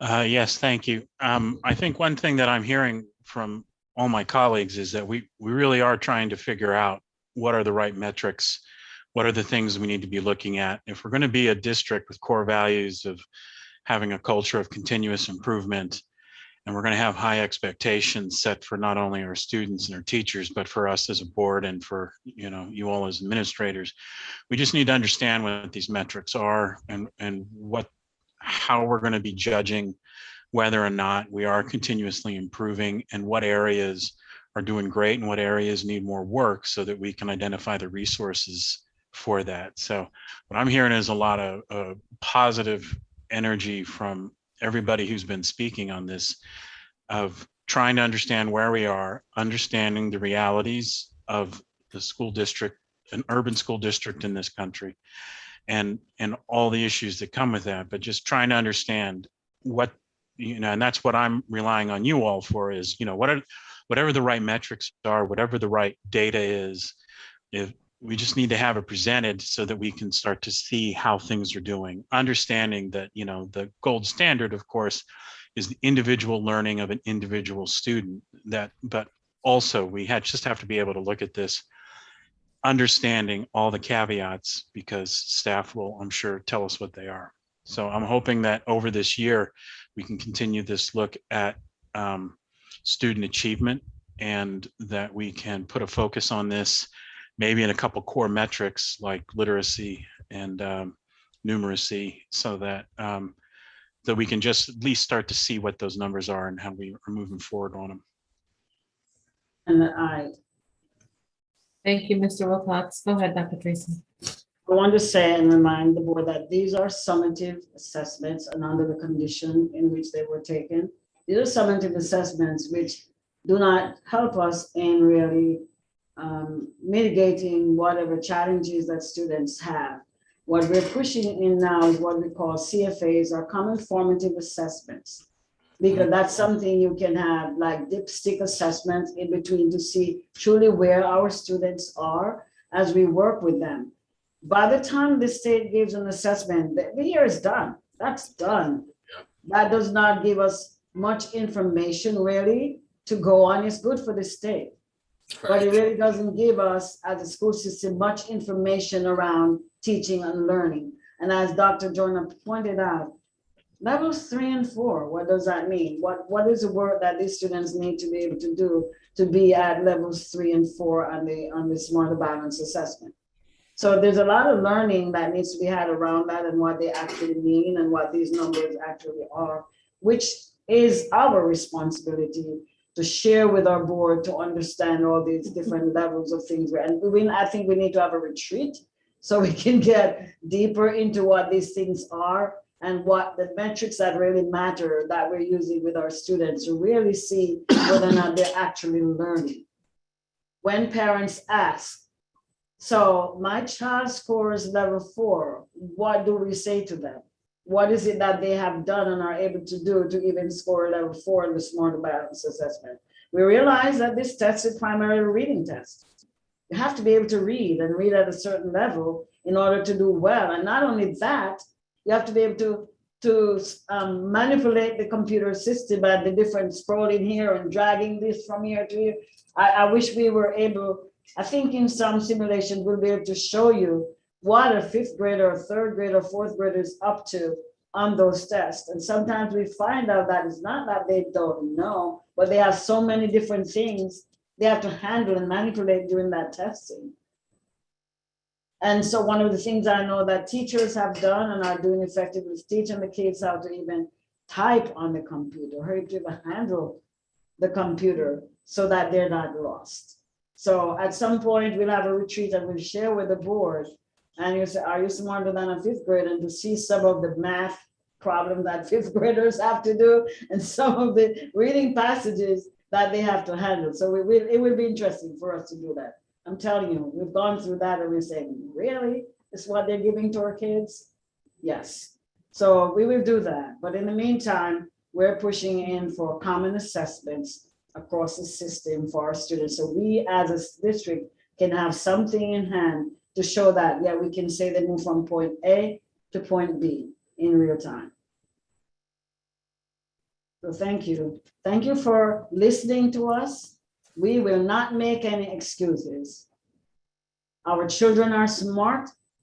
Our teachers are smart, and I'm sure they can handle whatever comes to them. We just have to figure out more broadly what makes our children tick, which is our responsibility, and it's always a challenge. High volume independent reading. Okay, thank you so much. So, Dr. Tracy, hold on, Dr. Tracy, Mr. Bolton has a question. Thank you, Madam President. I actually have a question for Dr. Jackson. Dr. Tracy, once she finishes her official report. Okay, thank you. So I can go on to the next one? Yes? Yes, ma'am. Please proceed. Okay. So last time we presented partial presentation of the instructional frameworks. And now we want you, the board, to hear today from social studies, physical ed and health, and math. So those we want to complete sharing the instructional frameworks with you, and if you have any questions after presentation. Ms. Velasquez, could you please introduce your group? Madam Chair, I don't know when the time is, but I didn't get a chance to talk about Mr. Mendia's presentation, which is directly related to this, but it's very important, particularly after the conversation that we just had. So if you could just give me a couple of minutes to do that, and then I'll shut up and they can present. Sure, go ahead. Okay. At the last Teaching and Learning Committee, Mr. Pedro Mendia presented a schematic for identifying the kids in every building that had a specific need. And that was in this case, it was the ESL kids. And he was able to determine what the current resources are and what the required resources would be if we had everything we needed. And it's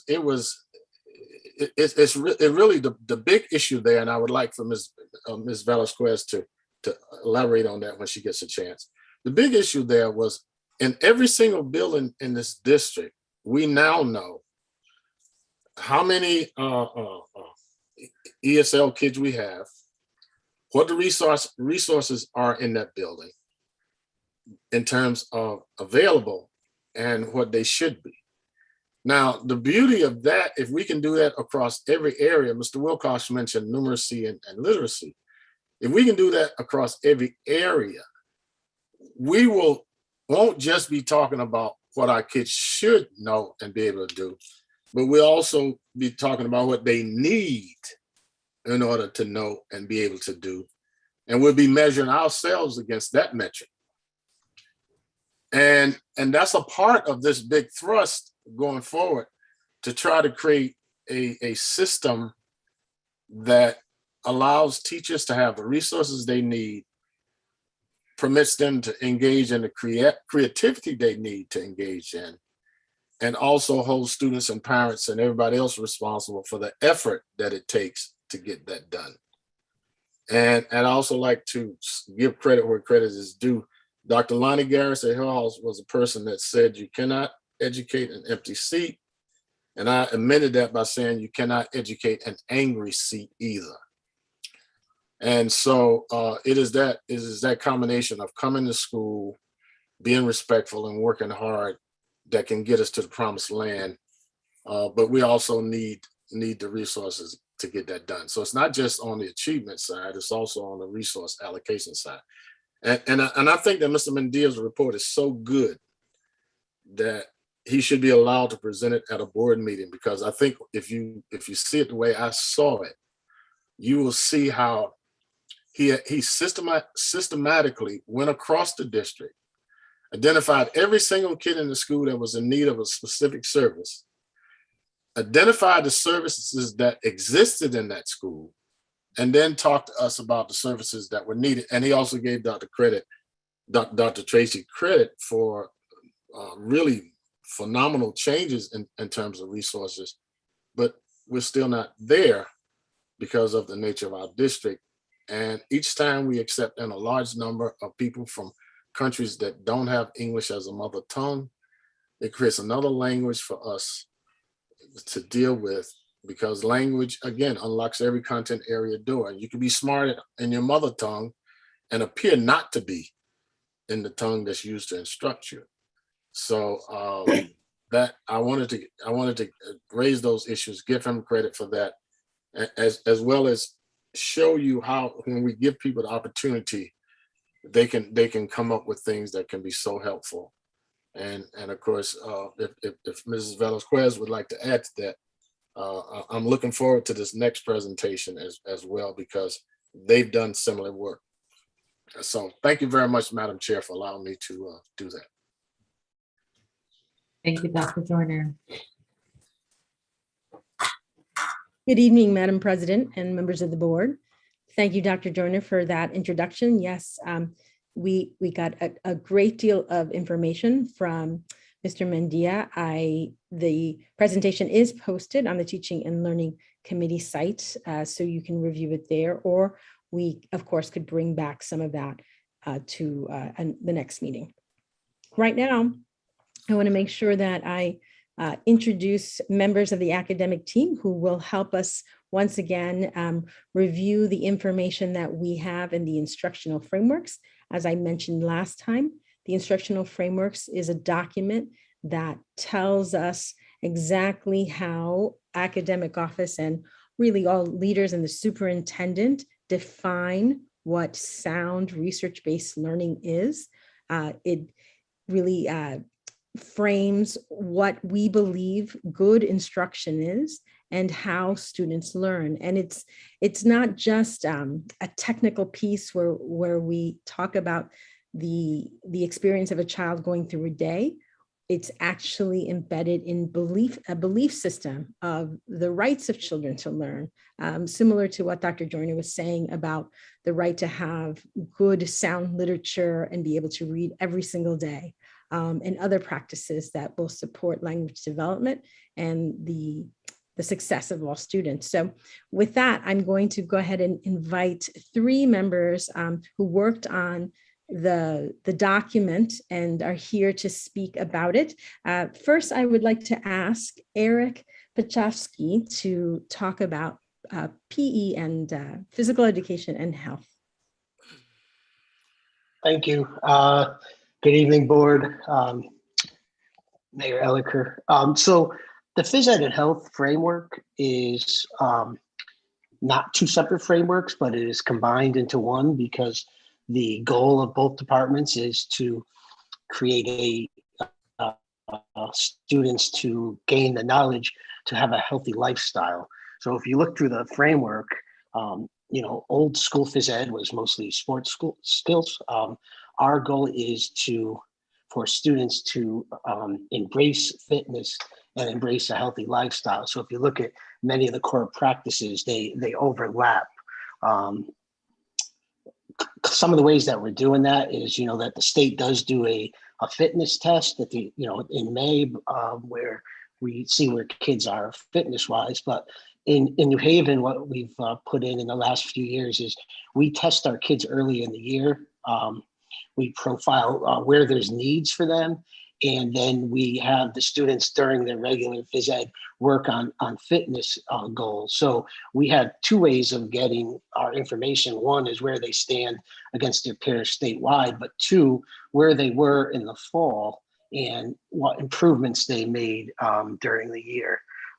We also include social emotional learning in phys ed, skill development. We are working with, in the middle school and high school, with personal fitness goals, character building, and building of cooperation. This also ties into our health curriculum as, obviously that includes fitness, but nutrition, well-being, etc. So, I mean, that's the basic framework, and our basic goals is to try to develop students where when they come out of our programs, they have a healthy understanding of a healthy lifestyle, and that they can find activities that could lead them to lifelong activity. One thing, and lastly, that we don't want to do is discourage kids from fitness. And I think that in discussion with all our instructors that, there was a time in phys ed where if you weren't good at sports, you were discouraged from fitness because, the PE class wasn't a place where you could thrive.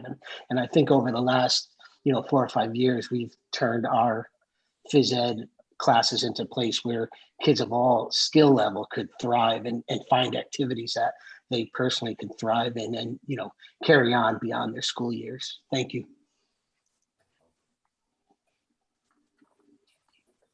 And then I want to invite Lisa Petra-Simone is here. Mr. Matthews could not be here, but we are lucky that Assistant Principal Lisa Petra-Simone, who used to be our district math coach, who worked on the document with Mr. Matthews, is here to talk a little bit about mathematical practices and really the way we see math is engaging of students now is through problem solving and not having students simply memorize algorithms and regurgitate facts, but to really engage them through the models that are discussed in the framework. So Lisa, are you here? Yes, I am. Thank you. Good evening, Madam President, members of the board, Mayor Elicker, Dr. Tracy, executive team, and all of my colleagues. I'm welcome speaking to this document because mathematics has taken a turn in our district, especially based on the most important thing, the big umbrella is the standards of mathematical practice, because that is from which all of the way kids approach math is taught. So we're talking about persevering and modeling. We're talking about defending their solutions to problems, all being problem solving at the heart of our mathematics program. And while this document does reference Singapore math, while it is a pedagogy, the most important thing is that kids have, especially the young kids and all the way through, that kids have concrete experience with math. They are using manipulatives, then they are recording their thinking, and then finally moving to that abstract, the whole thing of doing things abstractly and being able to solve novel problems or something they've never seen before using all of the tools that they have been using so far. While within that, there's 3 big buckets under rigor. One that every single one of these buckets has equal intensity and it goes in a fluid way. Okay, so conceptual understanding is just as important as procedural fluency. They have to know their facts, and then after they know their facts, then they can build those concepts and then apply what they know. We work through the workshop model, and this really addresses kids' individual needs. So this is the heart of our math lessons, so to speak. Okay, even all the way through high school, we can use a workshop model, because what happens then is that we absolutely know which kids we can group kids, we can bring them to small group, and it is not just a one size fits all, one lesson fits all math lesson. If kids are not understanding something, we can give a lesson and then break off into small groups to allow them to work at their own pace and accelerate at their own pace, and then get that support level at their own pace. threaded through this is technology. Relevant and appropriate technology is key. I think that what we have done so far is in these core practices is that we have really chosen technology that enhances the curriculum rather than just puts kids on a program, which is not what we want. We want them to use it in order to supplement and push them forward, always with the idea in mind of who we have in front of us. So our lessons are always relevant, and we need to really think about the access that kids have to mathematics. Homework is a practice, and math homework with, again, not 50 problems just to do 50 problems, but relevant homework, which allows kids to do something independently and then grapple with the problem and bring it back and say, no, I don't understand this, let's talk about it. And more, and then the last practice, of course, is assessment. Multiple data points, not just a smarter balance. Our kids are more than smarter balance. Our math students, teachers assess every day. And that is the key to knowing what your student knows, can do, needs, as the board members were mentioning. That's how we know. And the assessment is a very broad word, but it really is getting to know that student and their mathematical story. So within all of these, now our district has Ready Classroom and iReady for our K-5 students. And this provides a very well-balanced way of a pathway to knowing what kids can do. And from the feedback that I'm getting, teachers are very much invested in using all of this pathway with problem solving at the center. And as we move to high school, and I will say this, and as we move up, that part of rigor really comes into play, especially as we get our kids ready for college and career. So I'm here open to questions. If I can address them, I will. And if I can't, I'll refer them to Mr. Matthews, or Ms. Velasquez can refer them to Mr. Matthews. Thank you. If I may, I'll go to the last one before we take questions. We have social studies, and we have curriculum supervisor Sandra Clark is here to discuss this framework. Thank you, Ms. Velasquez. I might ask you to scroll down to the guiding principles portion first. Oh, okay. If you would. Sure, I have a picture of it, so I need to bring up the document. Okay, bring up that document, and then we'll refer to the graphic organizer to follow. Okay. Trying to avoid the scrolling, sorry. Okay, good. All right, once again, thank you. I'm Sandra Clark, and currently serving as curriculum supervisor for the History and Social Studies Department. I've been asked to speak to my area of focus with respect to the instructional frameworks, and it is my understanding that you've heard from all my colleagues leading other content areas 2 weeks ago. And I apologize for missing that opportunity. And so I'll try to be brief but concise as possible.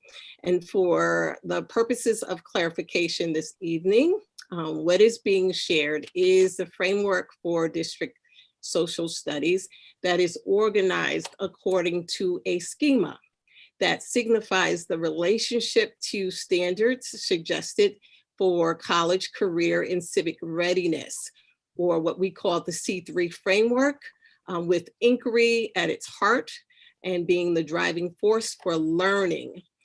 This is the criteria set by the National Council of Social Studies, the NCSS.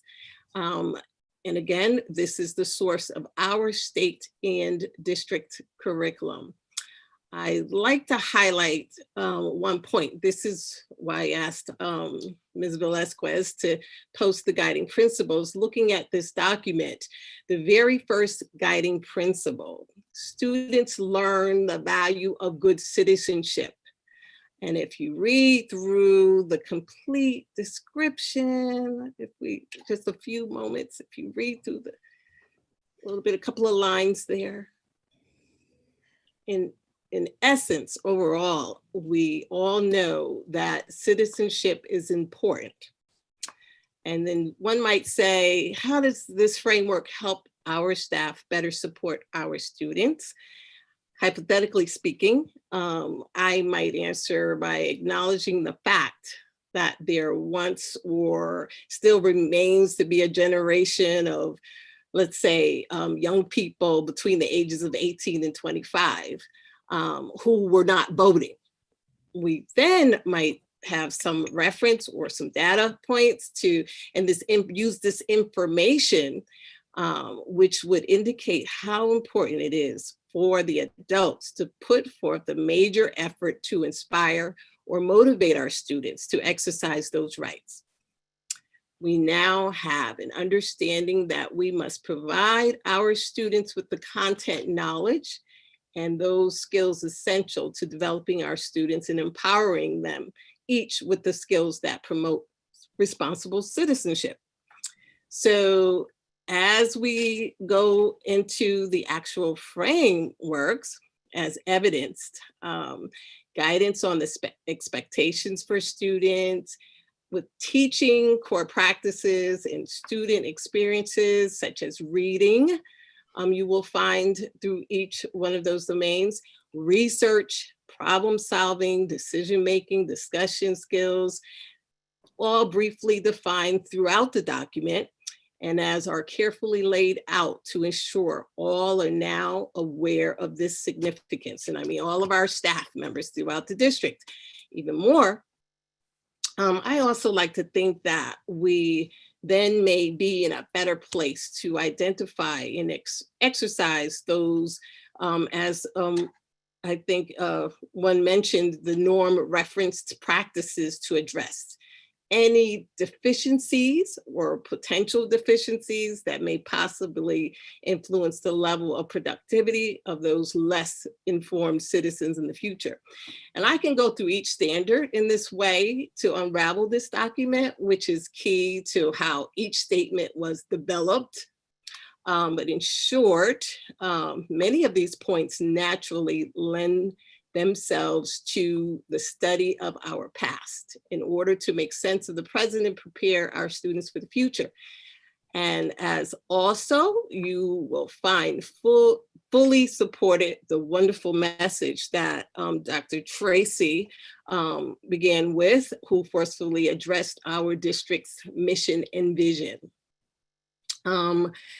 What you see here again, the instructional framework for social studies, the document is used by our social studies staff members to inform our lesson planning, our unit design, which is ongoing. The frameworks here include the guiding principles that you just took a peek at, the list of core practices, and along with the core practices in the second column, sort of a snapshot of student experiences that one might expect to see and what should be visible during teaching and learning in each of our classrooms. The categories applied, again, are in line with those that are common across all subject areas. The intention is to make sure that all educators have the information consolidated into a nice package, helping them to unify what is being taught across the board so that we know, for instance, in social studies, that all students are being taught citizenship and historical thinking skills in all of our core courses. And with continued analysis of the document, it is important to note that presenting the details for the expectations and in distinguishing this content area from the rest, the document reinforces the premise of social studies education. It establishes our goal to provide our students with the tools and the environment to investigate people, places, historical events, and to strategically teach students how to gather evidence from primary and secondary sources, and that we lead them to thinking critically and ultimately assisting our students in constructing their own knowledge and understandings about the past based on those findings. And this is key to authentic learning. So there are some pretty powerful statements, and like I referenced the guiding principles that I encourage you all to read through. And you, as this, I think is, I guess it's on our, will be on our website. You will find them to be very practical and relevant to today. I encourage you to explore how the document describes how it is that we fulfill these principles, because principles and how, even if we are fulfilling these principles, this all continues to be a source of debate, of course, in not only this district, but in society as a whole. So viewing each with a discerning eye is key to our continued practice. In addition, I'd like to think that we use these frameworks to determine any missing skills that stem from insufficient tools or lack of conditions that foster a culture conducive to teaching and learning and social studies, as has been mentioned this evening. Oh, I'm sorry. Did you want me Okay, to- lastly, I will emphasize, an approach shared within the district is to keep in mind when carrying out the expectations in social studies is to reflect upon what the stakeholders see. I heard someone mention to see, hear, and I add what we feel when supporting classrooms. More equitable distribution of resources, supportive training, and ways to help us better understand and address the needs of each of our students is what is hoped for. Lastly, I close with emphasizing with continued intentional focus on instructional frameworks, helping us to determine the challenges in our classrooms, and also clarifying those opportunities available, we will have needed guidance that will help us implement an effective social studies program. I'm all set here with my report, and I'd like to thank the board for allowing me to bring this to your attention, and hopefully adding a face to the name of social studies in the district. And if you have any questions, please do ask. If you like to hold them for later, feel free to contact me anytime. Thank you, Ms. Clark. So You're just welcome. in summary, this document is available. We've been using it for professional development. It is on the website. It is the document that we will be returning to again and again. Dr. Tracy shared with you the vision and mission, and educational equity is a large part of that. And in order to do that, we need to set expectations and then monitor, teach, support to make sure that what it lives in this document is actually what we see day to day in teaching and learning. So thank you for that opportunity. We could take any questions, but again, we're available, of course, through email. If you have questions later, we'll take those as well. Thank you. Thank you, Ms. Velasquez and team for this presentation. This is all part of the teaching and learning work, and the way we set it up, Dr. Joyner gives a report, we segue into some of the things that are happening. Later on, we'll have principals and teachers and students sharing some of the things that they're learning and how they're faring in the classroom.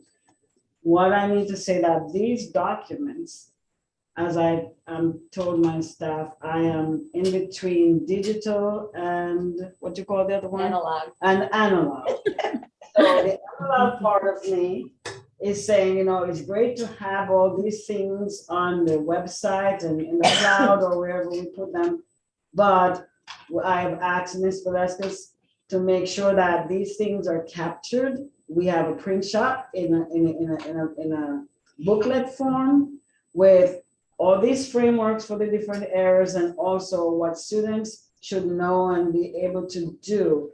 Some of those forms that we've sent out to parents, because one of the things I know parents are always asking, so my child is in 7th grade, what is he or she is supposed to know in social studies?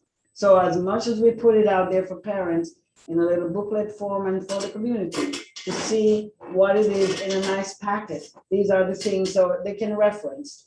So if, God forbid, There's no electricity. I'm wishing. We still have something in hand we can read. So they know me, I'm the binder person. I'm a binder queen. Like to have things that are, tangible to put my hands on. So that's what we're gonna do with some of these resources that they have presented to you. So thank you for listening. And if there are questions, we can answer questions. If you want to send them to me, we can answer them, or you want to ask some of them right now, we're here to answer. Thank you so much. Thank you, Dr. Tracy. Mr. Wilcox and then Dr. Joyner. All right, thank you. I'll be brief because I don't think this is a question that can be answered tonight, but just something that I've been noticing about this related to the physical education and health framework is that it is very physical education heavy in its guiding principles and in the framework. And I'm hoping as the year goes on that we can maybe strengthen some of the other areas that are part of that healthy, balanced living curriculum, including the sexual health, healthy relationships, nicotine, other drugs, et cetera. And just kind of expand out some of those guiding principles to include more of the wellness aspects that Eric Pachowski had mentioned when he made his comments. I do see the information's there, like in the 6th grade, what your child going to learn in 6th grade, they do address some of those things as specific learning objectives. I know it's in the curriculum, but just in terms of the framework documents, it'd be potential room for growth. Thank you. Thank you, Mr. Wilcox. Dr. Joyner? Actually, I did a little shout because this is one of the most impressive board meetings I've been in a long time regarding teaching and learning. What I want to say, and then I want to follow up with a question, is this. There are pockets of extraordinary teaching throughout this district that are probably better than you'd find at any of the 200, 300-year-old prep schools in the country, particularly given the context. I think what we're trying to do is we're trying to set a standard for every single classroom. And so if we do that, without even going into the classroom to see a teacher teach, what assessments would we produce that will guarantee that anybody looking at that assessment would conclude that the child that scored well on that assessment is getting a great education? Would anybody in the content areas or the assistant superintendent like to weigh in on that question? So if I can have clarification, you would like us to answer what types of assessments we have in place to assess against the elements of the framework? Is that what essentially the question? So it's a little different than that Okay. because what we're trying to do and what you and I have discussed from day one is how can we establish a level of excellence and support across the district so that every child will get the same education, a similar education in class A as that exemplary education. Our teacher of the year, for instance. Understand. Okay, so if I'm an archaeologist, if I want to know something about an ancient society, I look at archives. So what kind of archival assessments would parents look at, or what would be in a child's portfolio at the end of the year that would demonstrate to people who don't know the quality of the education that that child has received? Well, let me give you an example of something that the district just launched this week. We have a new high school assessment. It's called the High School Common Assessment, where students are reading across passages. Some of the passages are even short video selections based on a topic.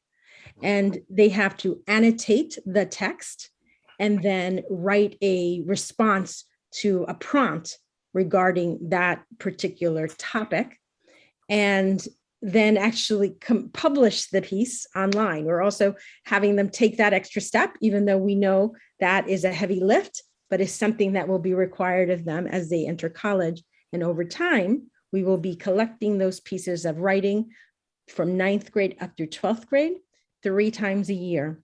We just launched this.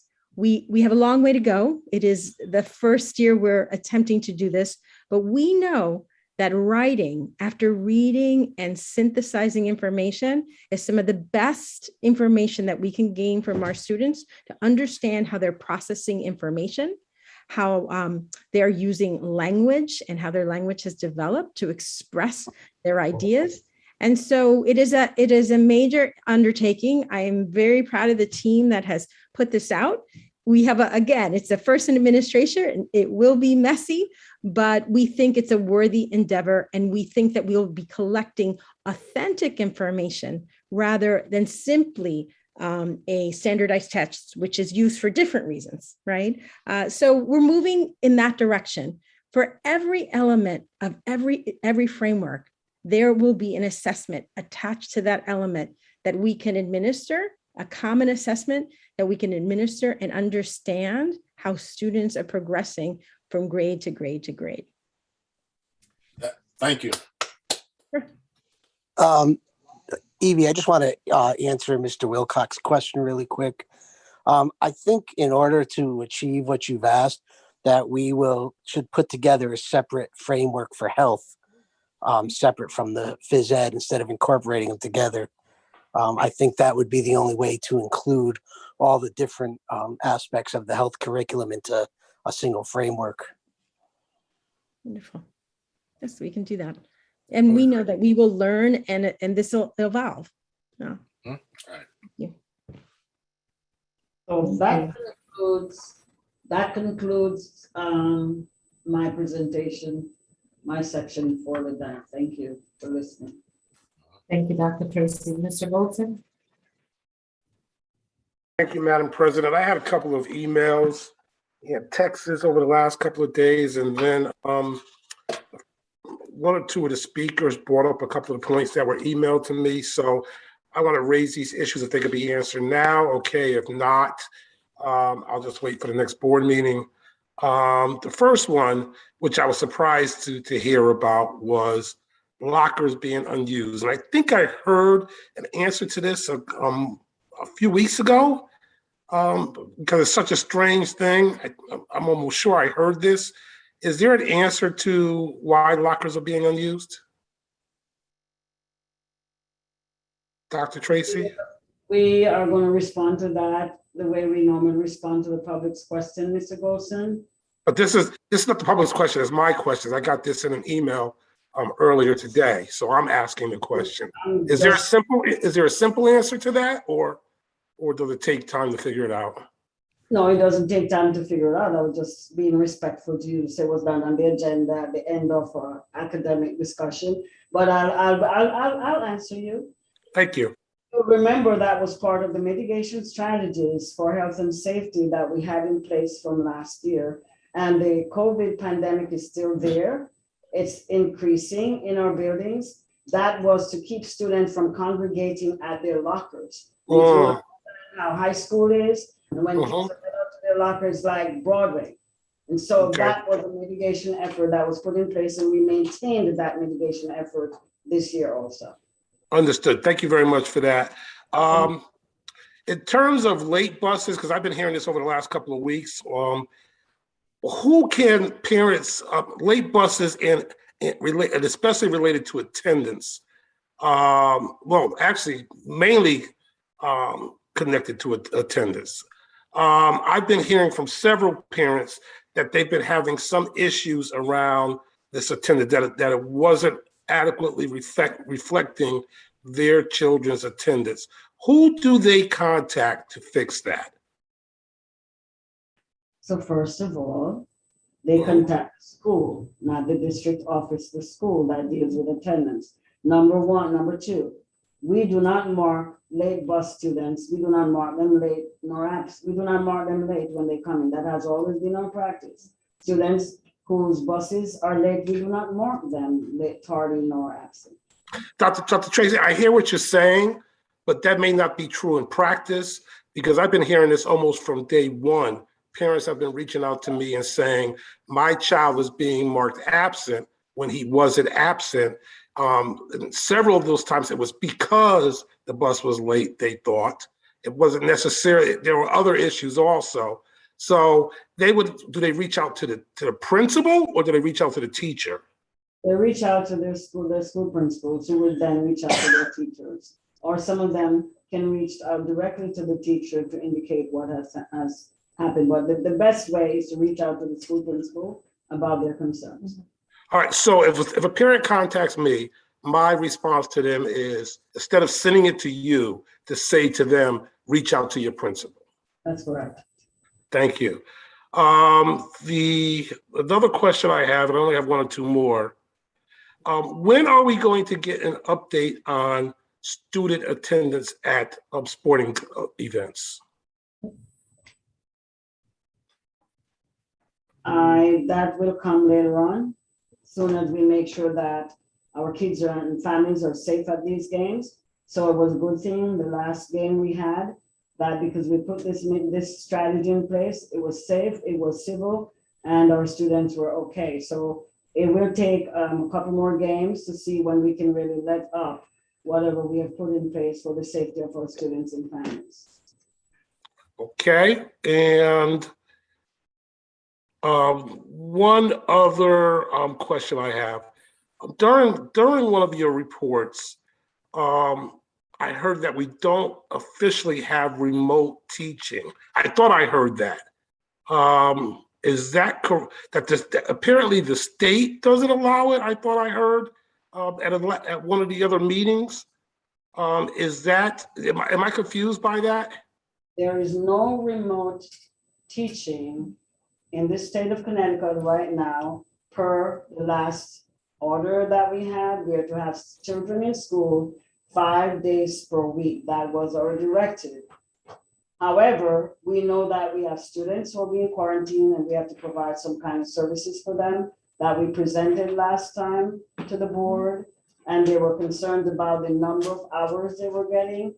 We are in the process now. We've gotten some certified retired teachers. We're going to be offering more time to the students, and we continue to even offer those extra time during after school for our students. We also have identified platforms that our students can go to and get additional information, additional instruction from. Some of these platforms have live teachers on them to support our students. So we're doing all that we can, but this whole notion of remote learning was from the state, non-remote learning. So there is exceptions to that, I assume, right? For instance, if they're quarantined, is there also an exception for medical reasons? Like we heard one of the parents say tonight that their child's been out for a while now because of medical issues, issues that are exacerbated by COVID. Is that? I'll let Ms. Jackson speak to that. She deals with exemptions under her purview. Instruction, Ms. Jackson. So I apologize if I go in and out, and if I need to repeat, just let me know.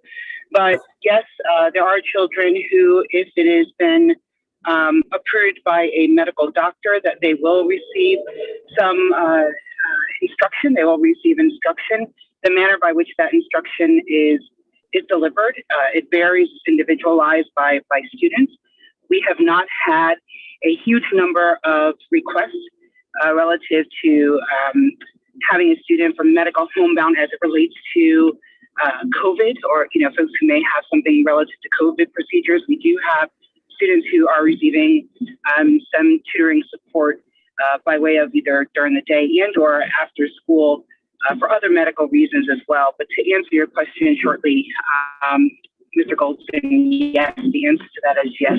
There are some children who are receiving instruction for some medical reasons, signed off by a medical doctor. I have one more follow-up to that.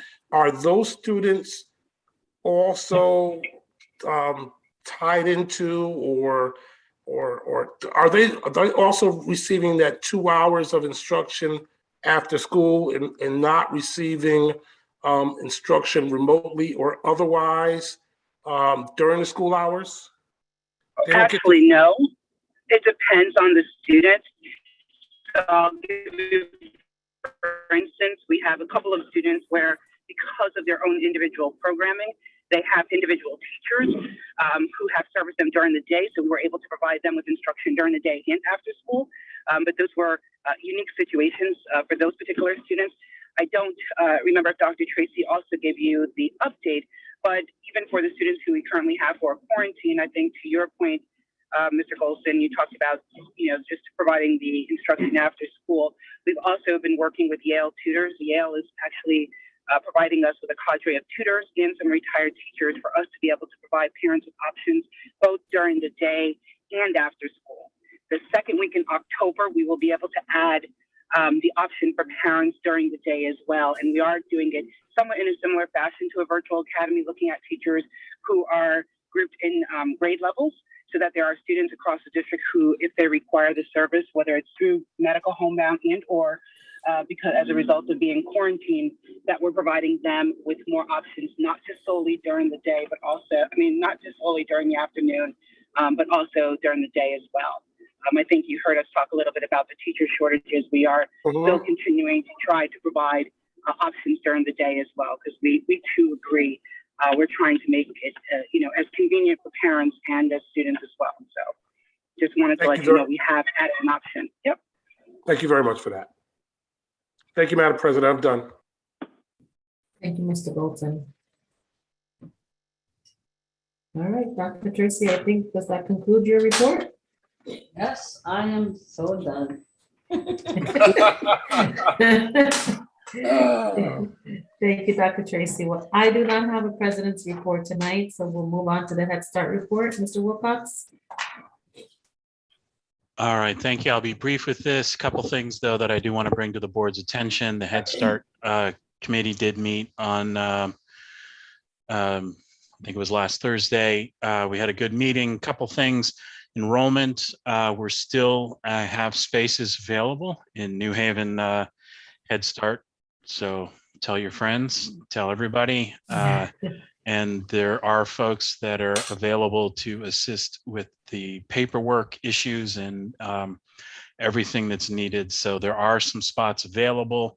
While folks are telling all their friends and neighbors about the spots available, we're also, they reported on the Policy Council, which, as you all probably remember, is the mandated parents group that is part of the administration of the program. And so they are trying to get parent representatives from each of the sites. And so it's also a great chance for some parents to get involved, and there'll be more on that as they do the reach out. But there is some opportunities there.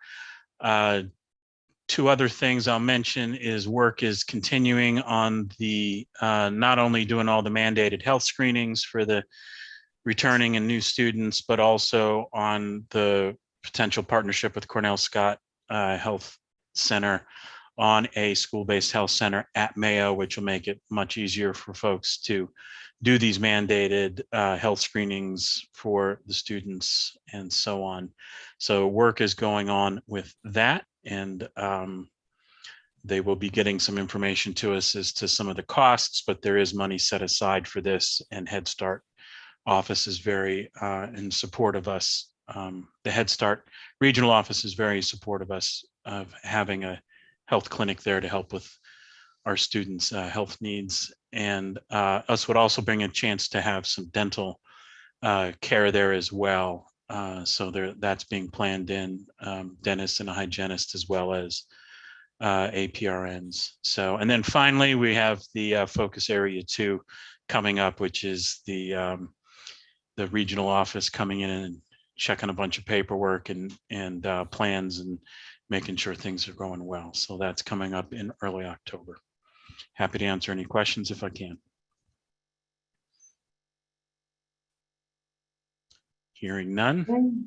Exactly. Go ahead. If you'd like, I'll go on to the citywide school building committee, and we did not meet between our now and our last meeting. Our next meeting for this committee is on October 14th. Thank you, Mr. Wilcox. And finance and operations. Just really briefly, as was alluded to earlier, a couple things that I'll point out that were part of our discussion is Ms. Hannon did talk about that she is currently with an unaudited amount reporting a general fund balance with a $91,000 surplus, which would be the second surplus in a year, or the second year of a budget surplus. And projections on this year, whether or not there's a deficit or surplus or on budget planned, I believe she said would be in late November is when those numbers would be available and they'll start making those projections. The other two things I'll mention is that we did also receive, and they're posted on the website for that meeting, the FY21 Minority and Woman-Owned Contractors Report, and also an FY21 Not to Exceed Change Order Report. So this is a continuation, or we did these reports last year, and so now we have 2 years of these reports available for people if they want to dig into change orders and or women and minority-owned businesses that we work with. Thank you, Mr. Wilcox. Dr. Jackson had to leave, but we addressed her governance item earlier in the agenda. Facility naming report. Don't think there have been any meetings, but she can report when at our next meeting. Food Service Task Group, Mr. Conway. Yes, I have a short report. I just want to again congratulate the food service leadership, including Mr. Gormany, and the school meals emergency operating monies or resources they got for $1.5 million. That was an abstract, and we did discuss that in finance and operational. Congratulations to them. We continue to monitor the hiring plan with food services. It is on track, so that's good. And we will look at it at our next meeting in October. We continue to address the life-threatening issues to ensure that the policy to ensure that staff, continue to get training and our just keep that high up on the agenda. And we're updating the food policy. So those are the things that we're doing. Our next meeting is October 13th, 2021. That's my brief report for that. Go ahead. I'll jump right into the Compensation Equity Committee. That's already, we discussed that earlier in the agenda. That was an action item that we voted on for part-time staff to get the dollar raise. Congratulations to the that we got that through. I just hope that we continue to look at the $15 an hour price point in our next discussion, and we also need to just keep the things that we've done in this committee for negotiating for the para contract that will be coming up in the next year or so. So those are my report out issues. Thank you. Thank you, Mr. Conway. So seeing no questions or comments, I'm going to move that we go into executive session pursuant to Connecticut General Statutes 12006A regarding discussion concerning performance and evaluation of public officer or employee, Dr. Eileen Tracy, Superintendent. And I will invite Dr. Tracy and Attorney Julia Alexiades. Second. Second. Mr. Wilcox. Discussion, Mr. Bolton. Point of order, Madam President. I don't remember receiving an email, the invitation for the executive session. It was sent earlier by Ms. Graham Hannons, the Zoom link. Okay, I'll look for it. Thank you. Thank you. So we'll leave here and I'll see you all there.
Hello back.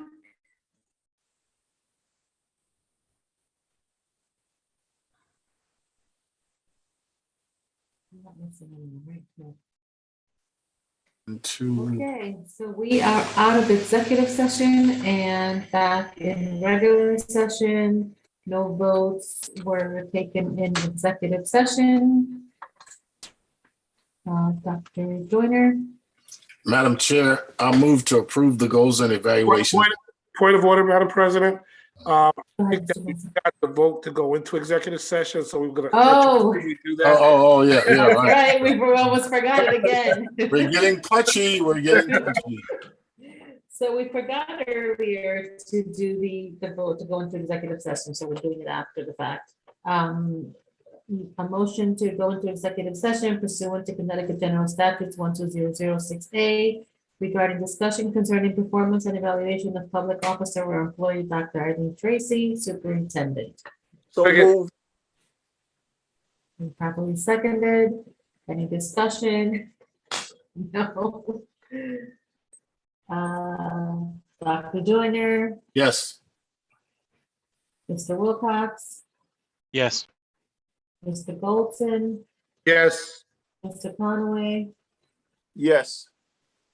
I am a yes. Mayor Elicker, Yes. and that motion passes. And so now we're out of executive session and back in regular session. No votes were taken in executive session. And Dr. Joyner, go ahead. Madam President, I move to approve the goals and evaluation instrument submitted by Dr. Eileen Tracy for the 2021-2022 school year, with authority granted to the executive board to finalize a timeline and to notify the full board of the final timeline and related matters at the next board meeting. Second. Any discussion? Mr. Bolton? Madam President, I just want to put on the record that this information will be available through the communications director, Mr. Harmon, sometime in the very near future. Thank you. That is correct. Thank you. Seeing no discussion, we vote on approving the evaluation form and goals. Mr. Wilcox, Yes. Mr. Bolton, Yes. Mr. Conway, Yes. Dr. Jackson, here, Dr. Joyner, Yes. Mayor Elicker, Yes. and I'm a yes as well. And so that motion passes. And So with moved. that, Mr. Conway? Make a motion that we adjourn the meeting. Second. Third. Okay. Dr. Joyner? Yes. Mr. Wilcox? Yes. Mr. Goldson? Yes. Mr. Conway? Yes. I'm a yes. And Mayor Elicker? Yes. And good night, everyone.